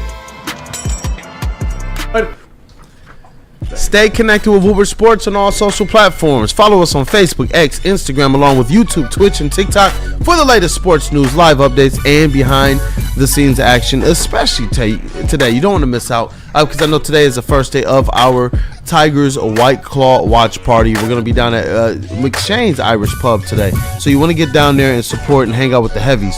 And if you can't be there, you'll definitely see things on social. So don't miss out. Hit that follow button now and be a part of Detroit's #1 digital sports network at Woodward Sports everywhere. And you know what? I see what that dude Justin was saying. He was like, he taught, Cavassier Chase, who wants to learn everything here, is about to become a dog. He's on his way to earn an MVP as well. He knows how to get the like button song up and going. And so we got to satisfy this, because after that, Flannel Sam also has a little bit of love he wants to share for a role player. I'm proud. He said, whoa. I'm proud of you, Flannel. But let's satisfy that like button. Willie B Oh, we want Willie B to do it? Willie B is the one, hey, man. You gotta lower your camera again, Willie. Lower camera again. There we go. There we go. A little bit lower. A little bit lower. Lower. That's right. I love that. Producer Chase, he gonna get you right. All right, that's good enough, Willie. All right. Let's go. Let's do this. Sit back, relax, and get something real ease up and going. And so that case, hey, come on, CA! Chill back. MVP points. Get something to drink. Get something nice and moistures to rub it in your Hit hands. that Press the button, like y'all. button. Come on with it, right here. So that case, smooth it up, lube it down. Oh my God. Hey, Willie, every time he daps me up too, you can feel the moisture on his hand. He definitely keeps it soft. Yes, indeed. Pause, but yeah. Hey, smash that like button. Shout out to Willie. Shout out to Gavassier Chase too, man. Leveling up there. And so as we get the love flowing, we go back to our tight end talk before we get into the DJ Reader talk. Yeah. What do you want to say to the people, Mr. Flannel Sam? Chase, you were right about something. Scheffler greater than Fourier. Yeah. Hey, I would say you can hate on Fourier. I'm fine with that, but like, don't dog Tony Scheffler. What did T. Foss ask you? Oh, about David Sloan. Let's rock. But no. Joseph Fourier had less than 300 receiving yards his entire career. That's facts. But the touchdown celebration. Oh, you think I care about that? Oh, damn. Brutal. Let's get. I know you all did. Let's get to DJ Reed conversation, man. It's snap. Actually, we got to get to something first. And hey, Dante, you already know the drill. Kool-Aid at WoodwardSports.com. Yes, you get. Definitely. What up? I'll read that one. Yeah, go ahead. Dante 151. I was just thrown off by it. $49.99 super chat. Thank you, man. Thank you so much for the support. Shout out Dante. He says, but the Lions lost both coordinators in the offseason. We still have everyone coming back healthy, and the great tight end the Lions ever had, besides Sam LaPorta and Dan Campbell, is Hall of Famer Charlie Sanders from 1968 to 1977. Thank you. You understood what I was putting down a little bit there. There's been a lot of experiments at tight end, except for, between Sam LaPorta, Charlie Sanders. There's been some decent. There's been a lot of experiments, except for Dan Campbell. You call Dan Campbell a good tight end, Dante. Great. You call Dan Campbell a good great tight end. Do you hear this right now? Dan Campbell was a perfect tight end. Should we kumbaya over DJ Reader? Let's kumbaya over DJ Reader. Okay. I'm actually, you know what? This is a change, man. I promise you, if this was 2 years ago, he would be going viral right now for apparently dissing Dan Campbell. Oh, yeah. For calling him not a great tight end, but objectively a great head football coach for the Lions. Hate. But you know what part they would clip and remember forever. But that's objective. It's objective. Grim says Hutchinson wasn't good. I didn't say that there weren't some. I said that there were some that were decent along the way, but there were some experiments. And obviously there were some because Brad Holmes was like, thank you for your services. Bye-bye. So that's what I mean by this thing. This is the one in which Sam LaPorta, I get full comfort that this guy's actually going to be here and fits what Brad Holmes is trying to do. And how often can we say that the players fit the system? How often were the players brought here and then whoop, here's the new head coach. And then whoop, now one of your coordinators is your head coach. And then whoop, the next year you got a new head coach. Now you have stability from the top of this organization all the way down. Yeah, no, 100%. Sam LaPorta, I think hopefully he goes down as the best Lion tight end ever. We never know if he's going to be here long term, but if he helps the Lions win a Super Bowl, then everybody gets to be the best. God, Stephen Davis said no Pettigrew love. I mean, Pettigrew and Hutchinson greater as Lions tight ends than Jan Campbell. DJ Reader, huh? Yes. That's cool. DJ Reader. DJ Reader. Yeah, I love Levi, man. He's like that little brother I did. I'll run him back to back. Growing up. But I got him, and, I love him. We give each other a hard time. He's a really, really good player, though. And that's, he's the prime example of our room of guys who just band together and willing and really, really like ball. We're going to go out there and compete for each other, not just for ourselves, but really, really, truly for each other, to not let each other down. And I think that's the unique part about our room, and the unique part about him is he's like our hype man. Levi's got all the sayings, everything we need, every piece of warrior mentality we need to go into battle. He's got it. Sky's the limit. He's a good kid, and he's pretty smart. He sits beside me in meetings, so it's cool to just hear his answers. He doesn't talk very loud, but he knows the answers to the questions. So me being a vet, sitting beside him, it's always fun just watching the rookies kind of be like, I don't want to get it wrong. I'm like, who cares? Like, we're in a room, so it's been fun. Yeah. Just sitting there watching them talk about it. But he really, really smart. I'm in Birmingham quickly. Can't wait to get to see him moving. Gotcha. See Yep. what's going on. I watched him over at Ohio State. He was just really impressed with his game. DJ Reader talking about both Tyleik Williams and Levi Ownzurikie being a little bit of an Unk and Big Brother all in one, and that's part of your role as DJ Reader, coming in as a veteran, helping out the rookies, helping out someone like Levi O, who really, I wouldn't say emerged last year, but I think he saved his future with the Lions. He had his first healthy, good season. He had 45 pressures. Levi O was actually one of the few mainstays in this defense, particularly on the defensive line. And you know what? When you get rewarded by Brad Holmes, even though it's like 1 year, $5.5 million, but when you get rewarded by Brad Holmes, you did something right. So Levi Ownzurikie, if he just gives what he gave last year in terms of production, he's worth the money.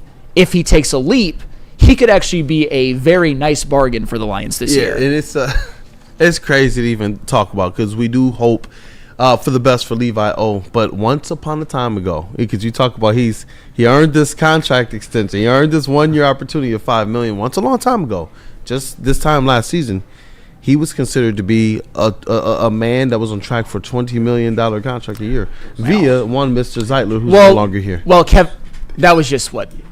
That should have never been said. I mean, Kevin Zeitler was. He was referring to Aleem and Levi O, and we know what Aleem. He definitely was, worth the money. We didn't know that the injury was going to happen on the other end of that. But with Levi O, this is probably more appropriate for him and gives him, I believe, an opportunity to play with a lot less stress on him. Just go out there and focus on getting better. They did make some additions to this defensive line, and I believe it puts him in a better position. Especially if they're healthy, to be better supported in his efforts with contributing and trying to reach whatever potential that the Detroit Lions saw in him. Oh yeah, and Levi, he's on his way to at least, he got a new contract. I think that there's a chance that he's very good, and unfortunately for the Detroit Lions defensive line, Levi Ownzurike's services, Levi Ownzurikie maybe even taking a bit of a leap, might be needed at the beginning of the year vis-a-vis the Aleem McNeil injury. But, hey, with Levi O, it was two-part last year. Can he stay healthy? Can he be effective? Yes and yes, in a full season. One of the most consistently on-the-field players on the team, and it's Levi That's why last year was so bizarro. It was Levi Ownzurikie who was one of the more healthy players. When there were moments where we were worried that his back issues were going to leave him out of football. So shout out to him. I mean, he got a second contract. Even though it's not a big one, it's still Brad Holmes given faith. And if he balls out, he might get another. And you know what? That good faith will probably pay a lot of dividends for the Detroit Lions. You get a look at a player who, it took some necessary steps that allows you to feel comfortable while you're in a Super Bowl window. This is not just like, hey, I got free candy to give out. Like, Zadarius Smith still isn't on this squad. So this is more than just, here's your contract. This is, you've earned something while we're still trying to go out there and win a Super Bowl. That's what I actually like about this opportunity for him. And even all the players that they did draft. And it was interesting to hear some of the theories and some of the reports that he actually tried to trade up for some interesting players.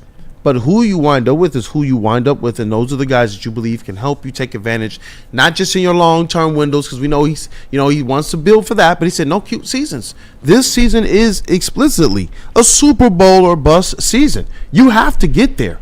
You have to change this narrative because if you don't, then what happens now? 3 years in a row, you can't get it done in the playoffs? Sometimes that type of noise is noise that's too hard to drown out, especially when it follows you to another franchise if you're Jared Goff. Especially if now as you stepped in the spotlight, all that people now associating you with is you can't really get it done in the big moments. That's the tone that we hear already from a lot of the national pundits. And I'm so glad that doesn't necessarily dictate who the Lions have been over the years.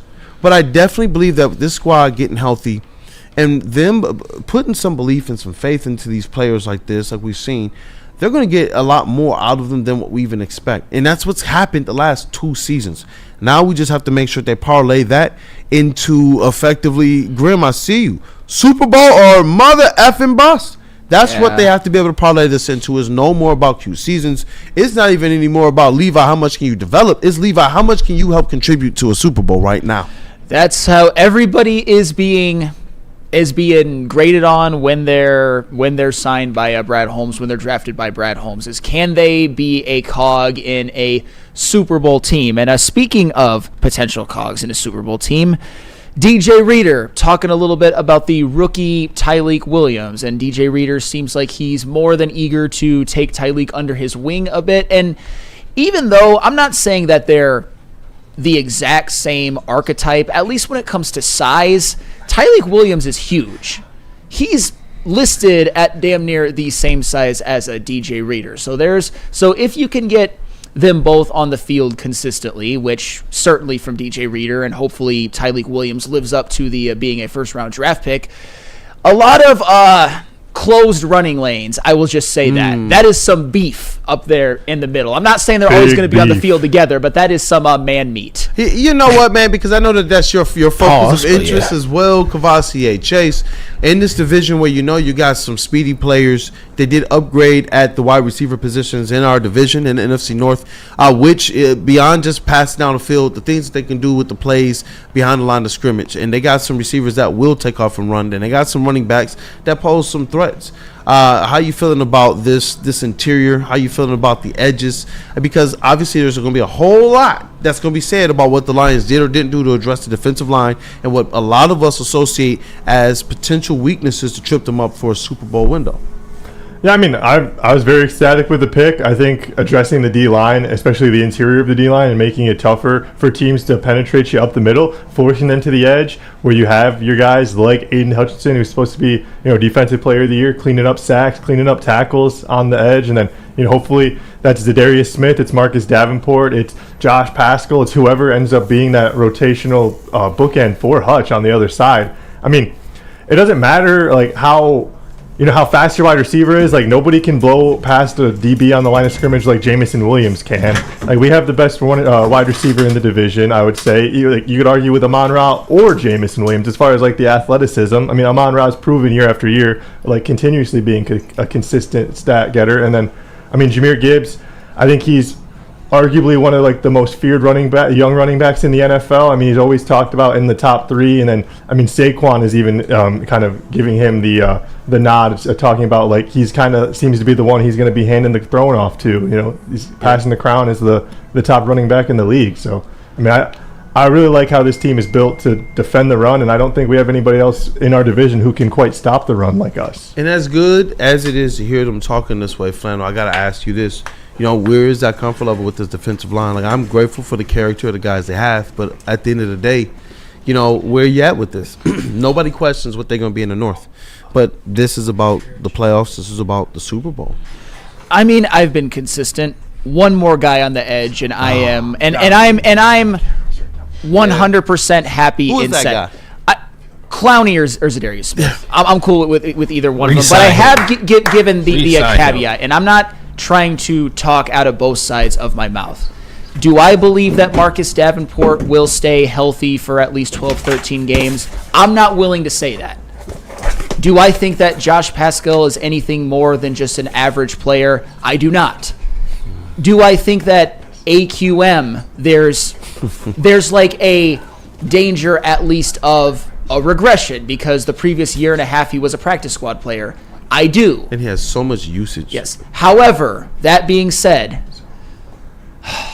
there's also a chance that it goes the other way. Marcus Davenport is very productive for the most part when he's been healthy. Josh Paschal, it's on a contract here. You never know. AQM, he might have found something. He might have found a system and a fire. And I know it was probably really tough floundering on a practice squad. Now he's on a team and asked to play a role. It could work, but for my comfort and for depth purposes and to get somebody who I know can rush the passer at a high level and has proven it and has been relatively healthy recently, Clowney or Zadarius Smith would be what I would do if I were Brad Holmes. To my freaking ears, bro, and I see you grim in the chat. He says the same thing. I told him, bro, that gets 5 flans on my freaking fired up meter.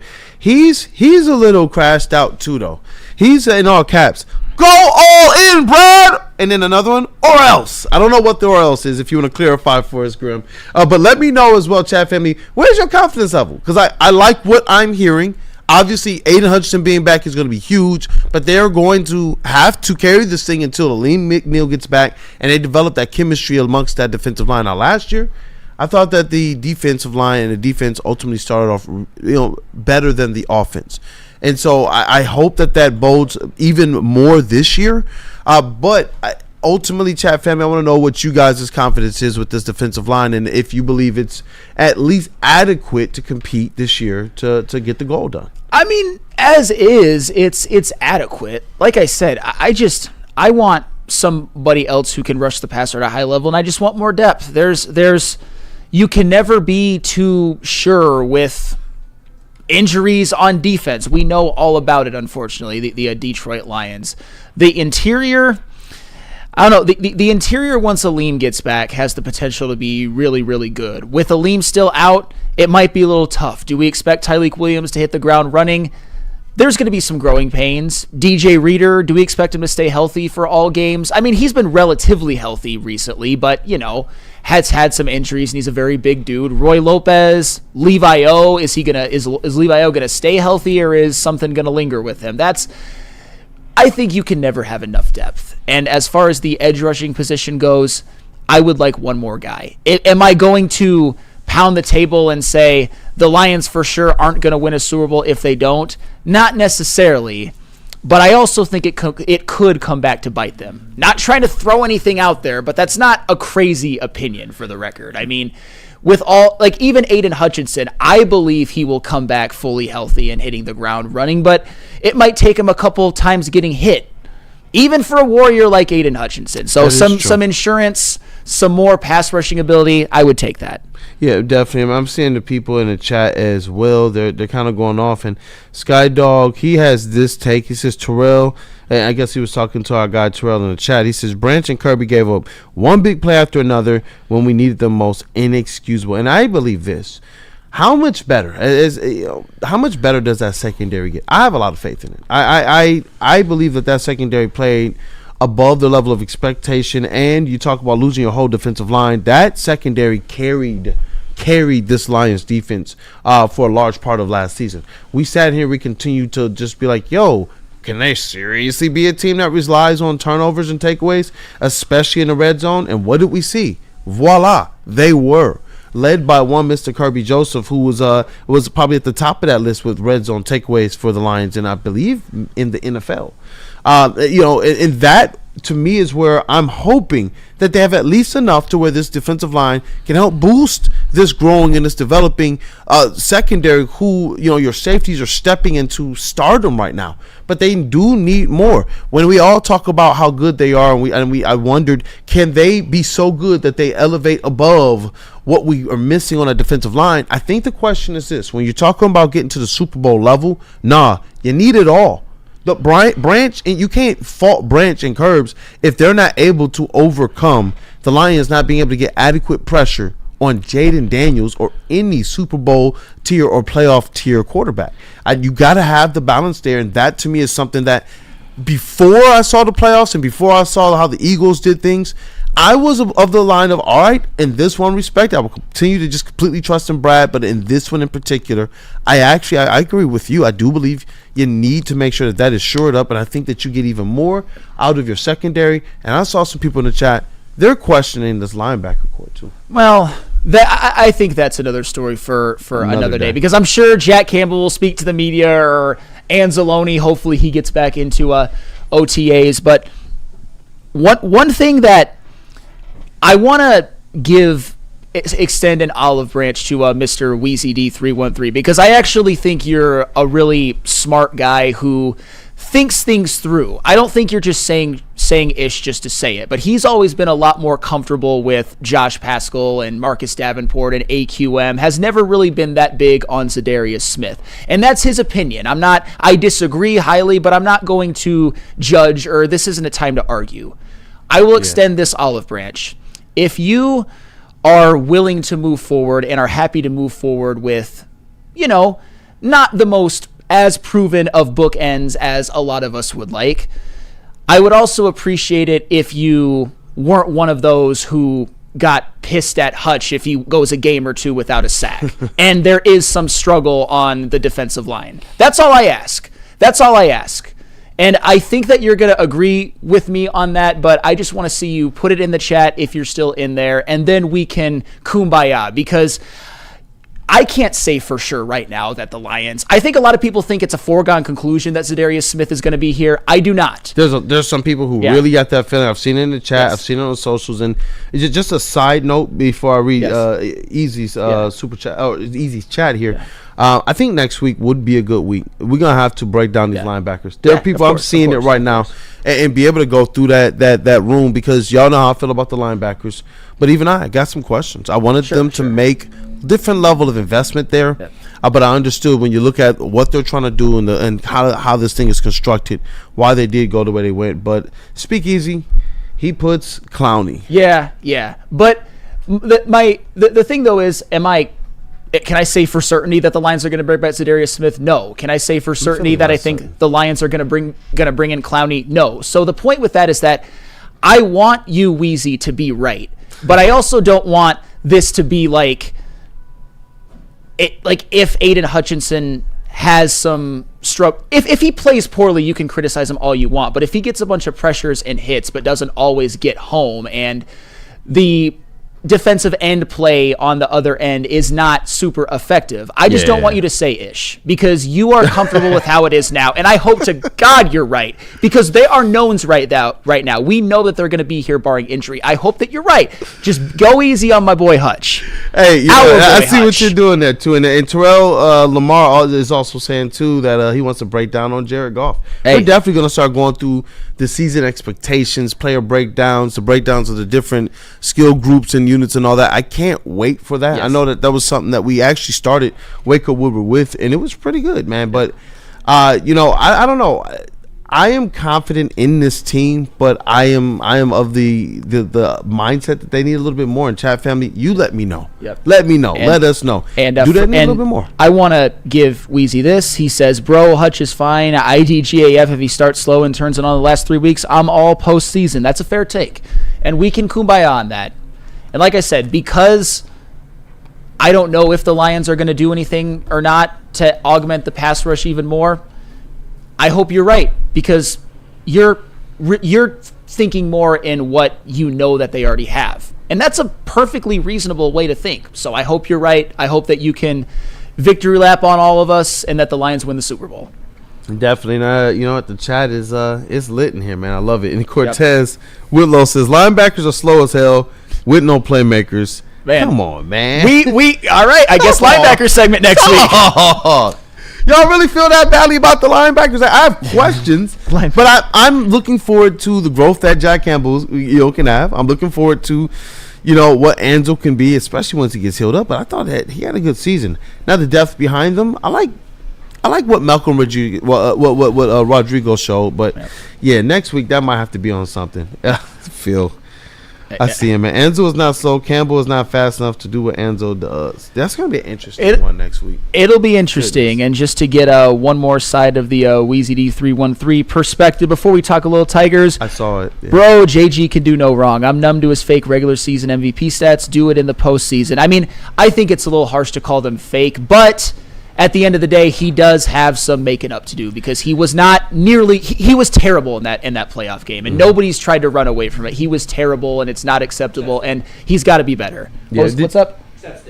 Oh, well, yeah. Well, that's not a gauge. I'll just say that. Did you read this one from Weezy D313? He said, "Bro, Hutch is fine." Yes, I did. Yeah. Yes, I did. Yeah. We had a super chat from Cranes for breakfast too. They said they're confident once they push back the PTSD from 2024. So that was Cranes for breakfast. And I saw Terrell as well. He said everybody waited until Goff threw the 5 interceptions. Did you read that one? In a playoff game to blame the defense.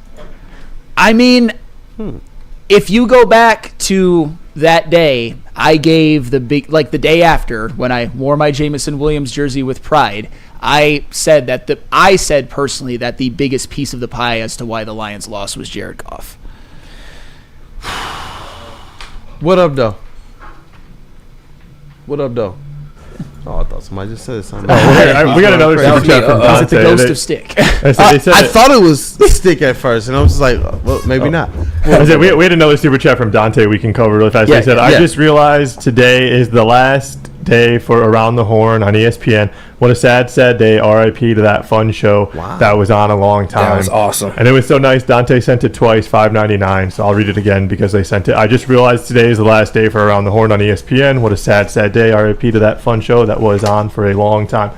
I think Tony Reale said it was like 4,953 total episodes, or like maybe total minutes of time, or I think it's episodes, but quite impressive. More than Letterman, more than that's the first one I can think of off the top of my head, but it's more than quite a few. So that's awesome, man. And just that was like childhood, teenage years. That was like all the sports stuff. It gave me my those shows, Sports Reporters and Monday. I remember growing up watching this album, one of those things. Yeah, PTI. Those shows, man, epic shows, man. Hey, since we don't have any what's trending because JB's not here, do you want to talk a little Tigers when we get back? Because they did lose game 1 of the 4-game set, and I just want to see where everybody's head is at. It certainly wasn't a fun game, but people are mad at us, man. Why are people mad at us? Because they think we're blaming the defense too much, even though they think that it was the offense that let the team down and play. I mean,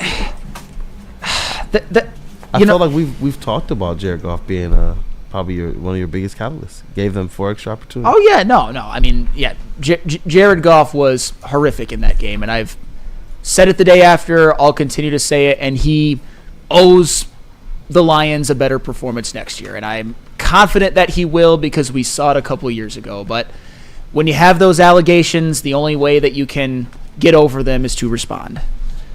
Hey, let's go. I got to tell you guys about, because I saw some questions about what's going on tonight for the White Claw Tigers Tour. And so we're calling all Tiger fans. You don't want to miss this. I'm hoping that all you guys can, who want to be, can get there. Join us for the White Claw Tigers Watch Party Tour. Woodward Sports will be hitting 4 of the top bars in Detroit to watch a Tigers game live on the network. Join the Woodward Heavyweight, so you already know it's going to be a great time as we hit McShane's Irish Pub, Nemo's Bar, Second Best, and Old Miami. Be part of the fun and see our reactions live on Woodward Sports Network to one of the hottest teams, well, really the best team in baseball. Join Spencer and Easy on Friday, May 23rd for our first watch party. That's today at McShane's Irish Pub. Once again, today at McShane's Irish Pub in Corktown. It's the White Claw Watch Party brought to you by Easttown Distributors and Vin Johnson Law. Walk into any Lady Jane's Haircuts for Men today. Open 7 days a week. Sit back, relax, and enjoy precision haircut, scalp massage, hot leather neck shave, and hot towel treatment from one of our talented stylists. Step up your game this season and take advantage of our $20 haircut special. Scan the QR code and get your coupon today. Lady Jane's Haircuts for Men, the ultimate haircut experience. Open 7 days a week. Walk-ins always welcome. Lady Jane's Haircuts for Men. It's wicked awesome. Detroit has the best sports fans in the world. That's why they deserve the best sports coverage in the world. We are the Woodward Sports Network. The most talked about Detroit media by other Detroit media, and we love it. It's the Woodward Sports Network.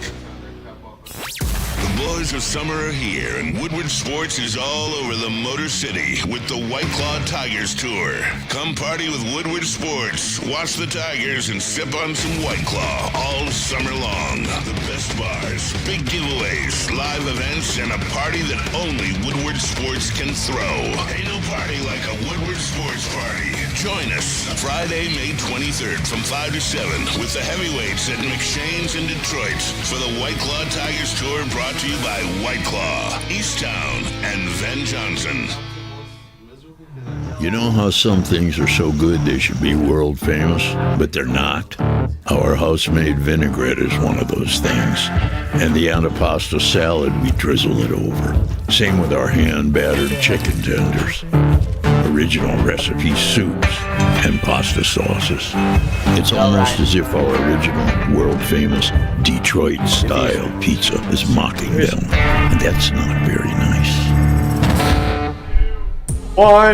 Hey, Les Stanford, Chevrolet Buick, GMC Cadillac. They got all kinds of great deals, like a 2025 Sierra lease for $169 per month, a 2025 Hummer for $699 per month, $699 per month. 2025 Envision lease for $259 per month. Get yourself a car at Les Stanford if you need one today. Then get yourself a wicked awesome haircut. Kool-Aid. Yes. Guys, let's be honest. We like simple stuff like gimmies on the golf course. We like uncomplicated, like Lady Jane's haircuts for men. And for Willie B, you want seasoned meat, right? Yes, indeed. Seasoned meat. It's Memorial Day weekend, right? Seasoned meat on the grill, guys. Walk in, sign in, and before you know it, your handsome at Lady Jane's haircuts for men. Open 10 to 8, 7 days a week. Walk in anytime. It is wicked awesome. All right, and then we're supposed to have the massage chair house, but Justin's not there, so we'll go back to the desk. So, all right. Hey, it's Wake Up Woodward, and this show just kind of zoomed by. We got to talk some Lions. We talked about Detroit and that top 10 most miserable sports cities. That was an interesting one. It was cool to see a lot of the different chat family and their opinions on it. And we saw earlier, too, the majority of them didn't believe that that Detroit is the top 10 most miserable sports city. Yeah. And the majority here, 82% believe that they are confident in the Lions' defensive line to accomplish the goal this season. So we got a lot of stoked, not scared in the chat, Flannel Sam. Oh, good. Yeah, stoked, not scared, as we should be, and you should still be stoked, not scared about the Detroit Tigers. Hey, that's right. They did take an L last night, 7-0. Obviously, it was ugly. Just in terms of one game, Tanner Bybee completely stymied the Tiger Bats. Jack Flaherty, like usual, gets through the first time in the lineup fine, has a little bit of struggles as time goes on, but he still goes 6 2/3, 3 earned. I'm not going to kill him for that necessarily. You can't win games when you score 0 runs. No. It was 3-0 all the way up into the 8th with multiple opportunities to be able to change that. You can't win games when you score 0 runs, and when part of scoring said 0 runs, you have bases loaded, nobody out, and you fail to score. Hey, I mean, Cade Smith, great bullpen arm from the Cleveland Guardians, came in and struck out Akil Baddoo, Zach McKinstry, and Riley Green back to back to back. And then, of course, we all know what happened in the top of the 9th. Sean Gunther and Brebbia got roughed up a bit, allowed 4, 7-0 loss. I'm not going to panic about it or anything. It's one game out of a 4-game series. And I did say yesterday that was the one game out of the series where the Tigers didn't have a decided starting pitcher advantage. And that was the one where I thought if you were Cleveland, you got to win that one to have any hope to win that series or even split that series. And credit to them, they did what they do. The Guardians are always a pest. They're always good. They're always up there. They never win at all, but they're always just a thorn in the side to the Detroit Tigers. And now Tigers have to bounce back, like today, for example. Yeah, and that's why this season we've seen the Tigers drop a couple series openers, and what do we see them do though? Still go out there and win that series, and that's what I expect, especially in a long series like this. At least the 2-2 split, but I still believe that they have a good chance to do something that's very, very difficult to do, and that's beat a team 3 times in a row. I had some reserves, and you might have heard a little bit yesterday about Mr. Flaherty. That's why I asked, is he going to get right?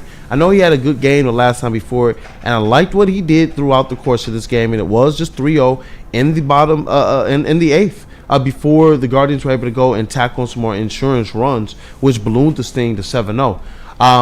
But Bybee absolutely just folded up our lineup and tossed it away, and we've seen that happen several times this season. So it doesn't concern me as much because we know now for the course of the second half of last year and this year that the Tigers have shown that they are actually a team that can bounce back through those types of adversity. So I'm looking forward to them showing it a lot more, and I have a lot more confidence in the rest of the pitching for the Tigers this series, more so than I had last night. But it sucks though, because Tony D says, who said you can't win with 0 runs? Shout out to Tony D. But to know that they had a couple opportunities with the bases freaking loaded, you're talking about no outs early in the game, to be able to change the trajectory of how this thing was going, and they got nothing. Then you're talking about in the 8th with an opportunity to again get something going, ability to potentially tie it or even take the lead, because we've seen that Tigers magic this year and last. They got nothing, and not just that, to compound it, what did the Guardians do? They capitalized the very next inning when they got their bases loaded situation. And these are the things that you want to see the Tigers, especially in these types of games where it matters.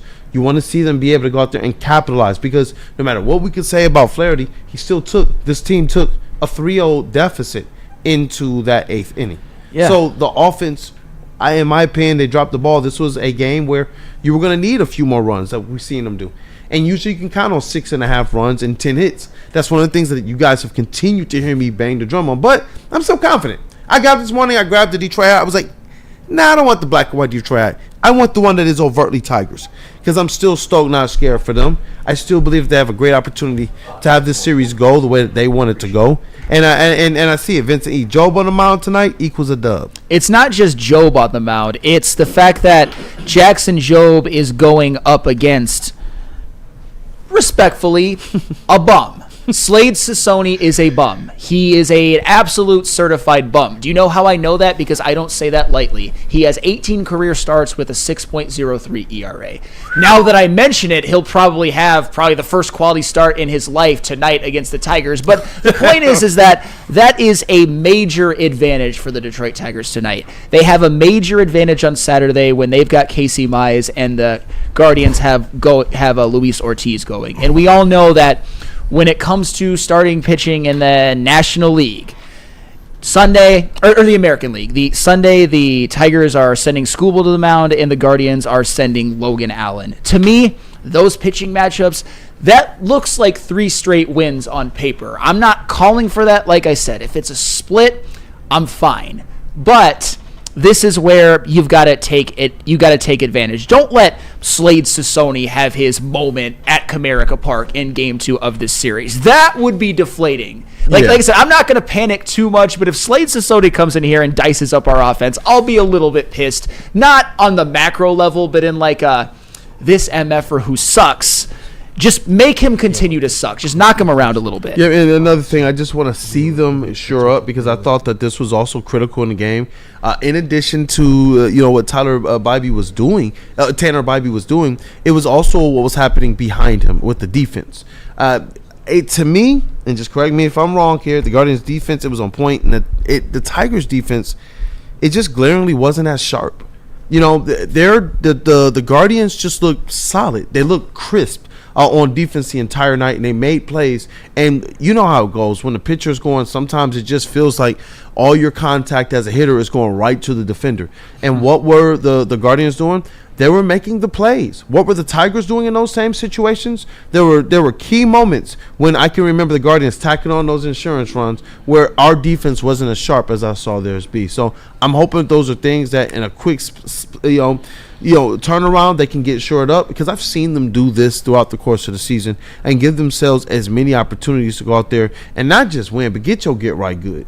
Yeah, no, get right. This is like I said, time to bounce back, time to take advantage of the pitching advantages that they have, and hopefully some of the hitters whose bats went silent, come to hit.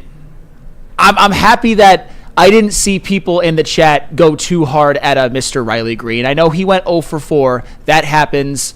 We'll see if he bounces back the rest of the series. I suspect that he will.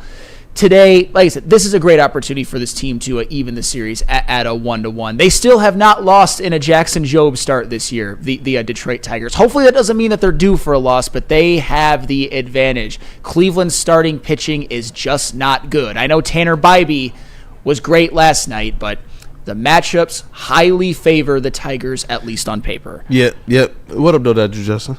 And I will say, I'm not panicking, and let's take that into account before I say what I'm about to say, because I'm gonna be critical. I'm gonna be critical right now, and it's nothing against AJ Hinch. It's nothing against Riley Green. They're both great in their own regards, but Riley Green, you cannot bitch at the umpire on a strike and then proceed to swing at a pitch out of the zone and then get a center cut fastball down the pipe and swing through it. Oh, I don't care, Flannel.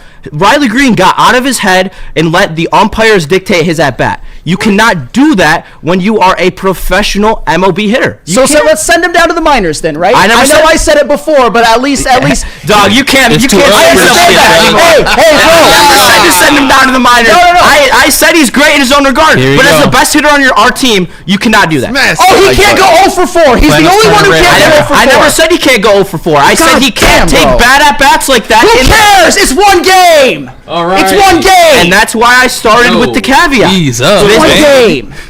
This is one example. He's a bum, Flam. Hey, don't think I didn't hear you and Spenny's Fox 2 where Spenny called him Oralist and you said he runs funny. There's always a caveat with that guy. It's always a caveat.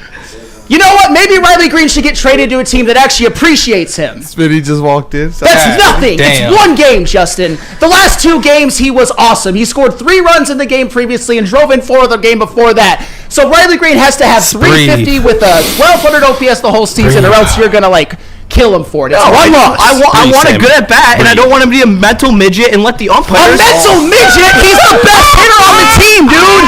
God damn. In that moment, he was a mental midget. He let the umpires define his at bat. What do you want from me? That's exactly what happened.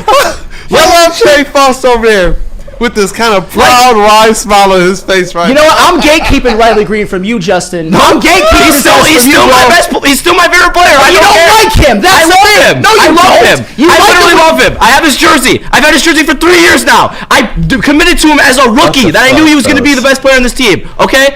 So don't give me any of that. As the best player on our team, I expect him to take good at-bats in the end of the game, okay? He has been clutch. We've gone over this. He has a great season. He's bounced back. He's on fire. That doesn't mean I can excuse his performance by letting the umpires get in his head and him striking out on a center-cut fastball. Okay, fine.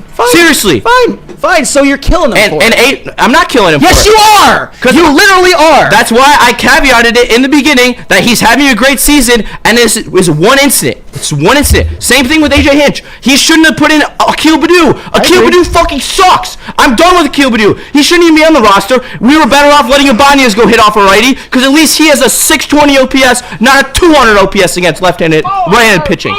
That's what I'm saying. Justin, why are you so angry? It's 1 out of 162. I'm matching your energy, dog. I'm matching your energy. You're the one who started flailing out about fucking Riley Green, okay? It's because you're bitching about one game. I get it. He didn't come through. Isn't that our job? Isn't it our job to analyze the game and talk about it? If Riley Green had a bad at-bat in the 9th inning, okay, he's still the best hitter on the team. He's still having a great season. None of that changes. But I expect him to take better at-bats in the late parts of the game, especially when the umpire gets in his head. If he would have struck out on his own validity and because he actually was paying attention to the at-bat, this would have been a completely different conversation. But he let the umpire get in his head, and that completely derailed his at-bat. Straight up. Can I just explain something really quick? Yeah. Because when I say you don't like him, I don't say that. I'm not saying you just hate his existence. Y'all got people fired up. You like him when he's doing well. But when he has a bad game, I'm not the one that's wanting to send him to the minors. Okay, and I repented for that, and I'm wearing his jersey. Yep, you are. Yeah. And you have to live with that sin. I never said that. I said he was going to bounce back, and he bounced back. What do you want from me? That's fine. And now you're killing him for a bad game. I'm killing him for one bad at bat. All right, fine. That I expect better from him as the best hitter on the team. Justin Castellani in the house, or Chris. Which one? God damn. By the way, both of you don't deserve this man. Do not deserve this man. Spenny doesn't deserve him either. He's in the room. What up, though? Come here, dog. What up, though? Chuck Brewer, Justin is right. Sam, admit it. You don't like him either. We've had battles for years about this guy. Jesus Christ. You know who would have got to hit their flannel? Miguel Cabrera. Obviously, he's better than Riley Green. Duh. Prime Miggy Riley Green. I'm not that. I love this place, dog. Yeah, Hello, Kavasi. I'm very intrigued. I wonder if this energy is going to carry over into Woodward. It will. No, it will. There's no doubt about it because Woodward Wings. We have the hottest Woodward Wing segments of all time. Like, we are literally asking the hardest questions possible at the Wings, so this will get spicy. Tap in and you guys tell them, man, what time they can catch Woodward Wings tomorrow. That dude, Justin. 10 a.m. Saturday. Tap in. We're talking everything. Marner, Kane, Gostisbehere. Anything that's been wrong with the Red Wings over the last 2 years or in this possible free agency, we're talking about it. So tune in. Ooh, I cannot wait. You know what? Let's get this thing wrapped up. Chuck Brewer, but you did call him a fake all-star, though. You literally called him a fake all-star last year. Own it. You know you did. Stop it. You don't want him here. You good? You cannot wait for Aura Boy Max Clark to take his spot. Yeah. Got my Joe 5 going on? Yeah. What up, intern, right? Hey, you know what? People were saying that you handled the crash out pretty well and professionally. Crash. Yeah, they said you handled it pretty well, man. Thank you. They also said that you look like John Cena. Damn. Hey, Louis, show us the top of your head. You got that bald spot? I had Marcus Mariota yesterday, and then I had John Cena today. I was clipping a Mitch Marner clip for the wing show that's about to go on, and then all of a sudden I'm just hearing Justin crashing out, Sam crashing out, and I'm just listening in my AirPods about someone talking about if Mitch Marner's coming to the Red Wings. So it was eventful, but give the people this, man. Apparently I'm John Cena. I'm gonna 17-time world champion. More like C from Bronx Tales. You got that. Man, dog, what a freaking show. Oh, wow. Listen, I know what you're saying. Eric says, though, the intern has better hair than Cena. So, you got to compliment him. Thank you. I pride myself on having good hair. Hey, let's rock. This has been a show. It's been a show. Hey, tap in. You guys don't want to miss Woodward Wings tomorrow either. But stay tapped in with the rest of Woodward Sports today. You know what? Shout out to our brothers Matthew Broder. Shout out to our brother KG. And make sure you guys stay tapped into all of their content that is on the network and that is coming to the network. Still ways to support them here at Woodward Sports. We got intern Noah in the building. We just heard from intern Ryan in the sound booth. We got Willie B. What's happening? Camera, Chop cheese, crash out, Willie. Willie, lower your camera. I got you. I got you, producer. I got you, producer. Yeah, man, it's been smooth. Another Friday, another smooth day, another awesome show. Hey, man, I'm just blessed to be here, and I'm enjoying this. Every time I step in the Woodward Sports Network, is always a fun vibe in the morning. It's like coffee. I don't drink coffee. This is the coffee I get every time I step in this place. You learn a lot, and you're doing what you love doing. Man, shout out to y'all guys. And see legends like Terry Foster come in. The GOAT of sports writing in Detroit history. So, hands down. So it's a beautiful thing that come here, man. Thank you for also contributing greatly to that atmosphere that you say that you like here, man. Really, thank you for real. All the contributions and all the people that are working hard, man. Like the person in the TD booth, filling in for Woodward Sports MVP JB Smooth today. Much deserved vacation. We could probably count on one hand the amount of vacations JB has taken in like 2.5, 3 years here at Woodward.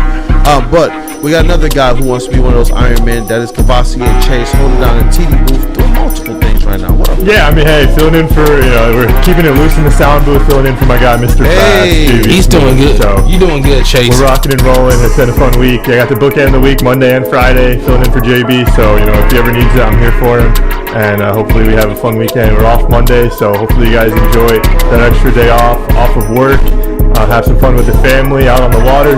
I think we can all agree Memorial Weekend is the official kickoff of summer. I think we've had the last little tail end of the shitty weather from spring, but I think this weekend the sun's gonna be out, the buns are gonna be out, and it's gonna be that summer fun on the horizon. So buns gonna be out. That's right, man. We got that dude Justin in the building doing a lot here. Probably leveled up here too, man, on social team. Happy for you, proud of you, and I know we're gonna continue to crush. What up, though? Tune into Woodward Wings 10 a.m. tomorrow. That energy. Hey, we got Flannel Sandal Veteran Squad, Veteran the Network, All Sports Knower, Red Wings correspondent. Let's get that chest pass. Hey, gatekeeping a lot of you people right now. Just can't wait to turn on Mr. Riley Green. I said there was a very specific thing that I said, and I repented for that. Just can't wait to turn. You either die a hero or live long enough to see yourself become the villain. Y'all can't wait for Aura Boy Max Clark to take his spot so that your wet dreams can come true. He won't take his spot. They play different positions, so it doesn't matter. Hey. I want an Aura Boy t-shirt now. We're trading Aura Boy for Paul Steen. Oh my God, he wears a $100 shiesty and has long hair and tattoos and writes his doubters on his cleats. And for the record, I like Max Clark as a prospect. It's just people in the Aura need to chill. Hey, you know what? It's your boy Brandon Day, a.k.a. Detroit Kool-Aid, your Pistons reporter and writer for the network. I just got a little tripped up here. We got that NBA Finals. Let's rock. Ooh, let's rock, man. Woodward Sports, man. I love what we do here. Thank you guys for supporting us and being here with us and through all of the changes. But hey, we're hoping to go to great places, and it starts with what you guys do to support us. If you didn't get a chance to hit that like button, go ahead and smash that like button. Big D Energy, Ermanni Edwards, Heavyweights. Remember, they are holding down the Exchange Irish Pub tonight for the White Claw Tigers Tour.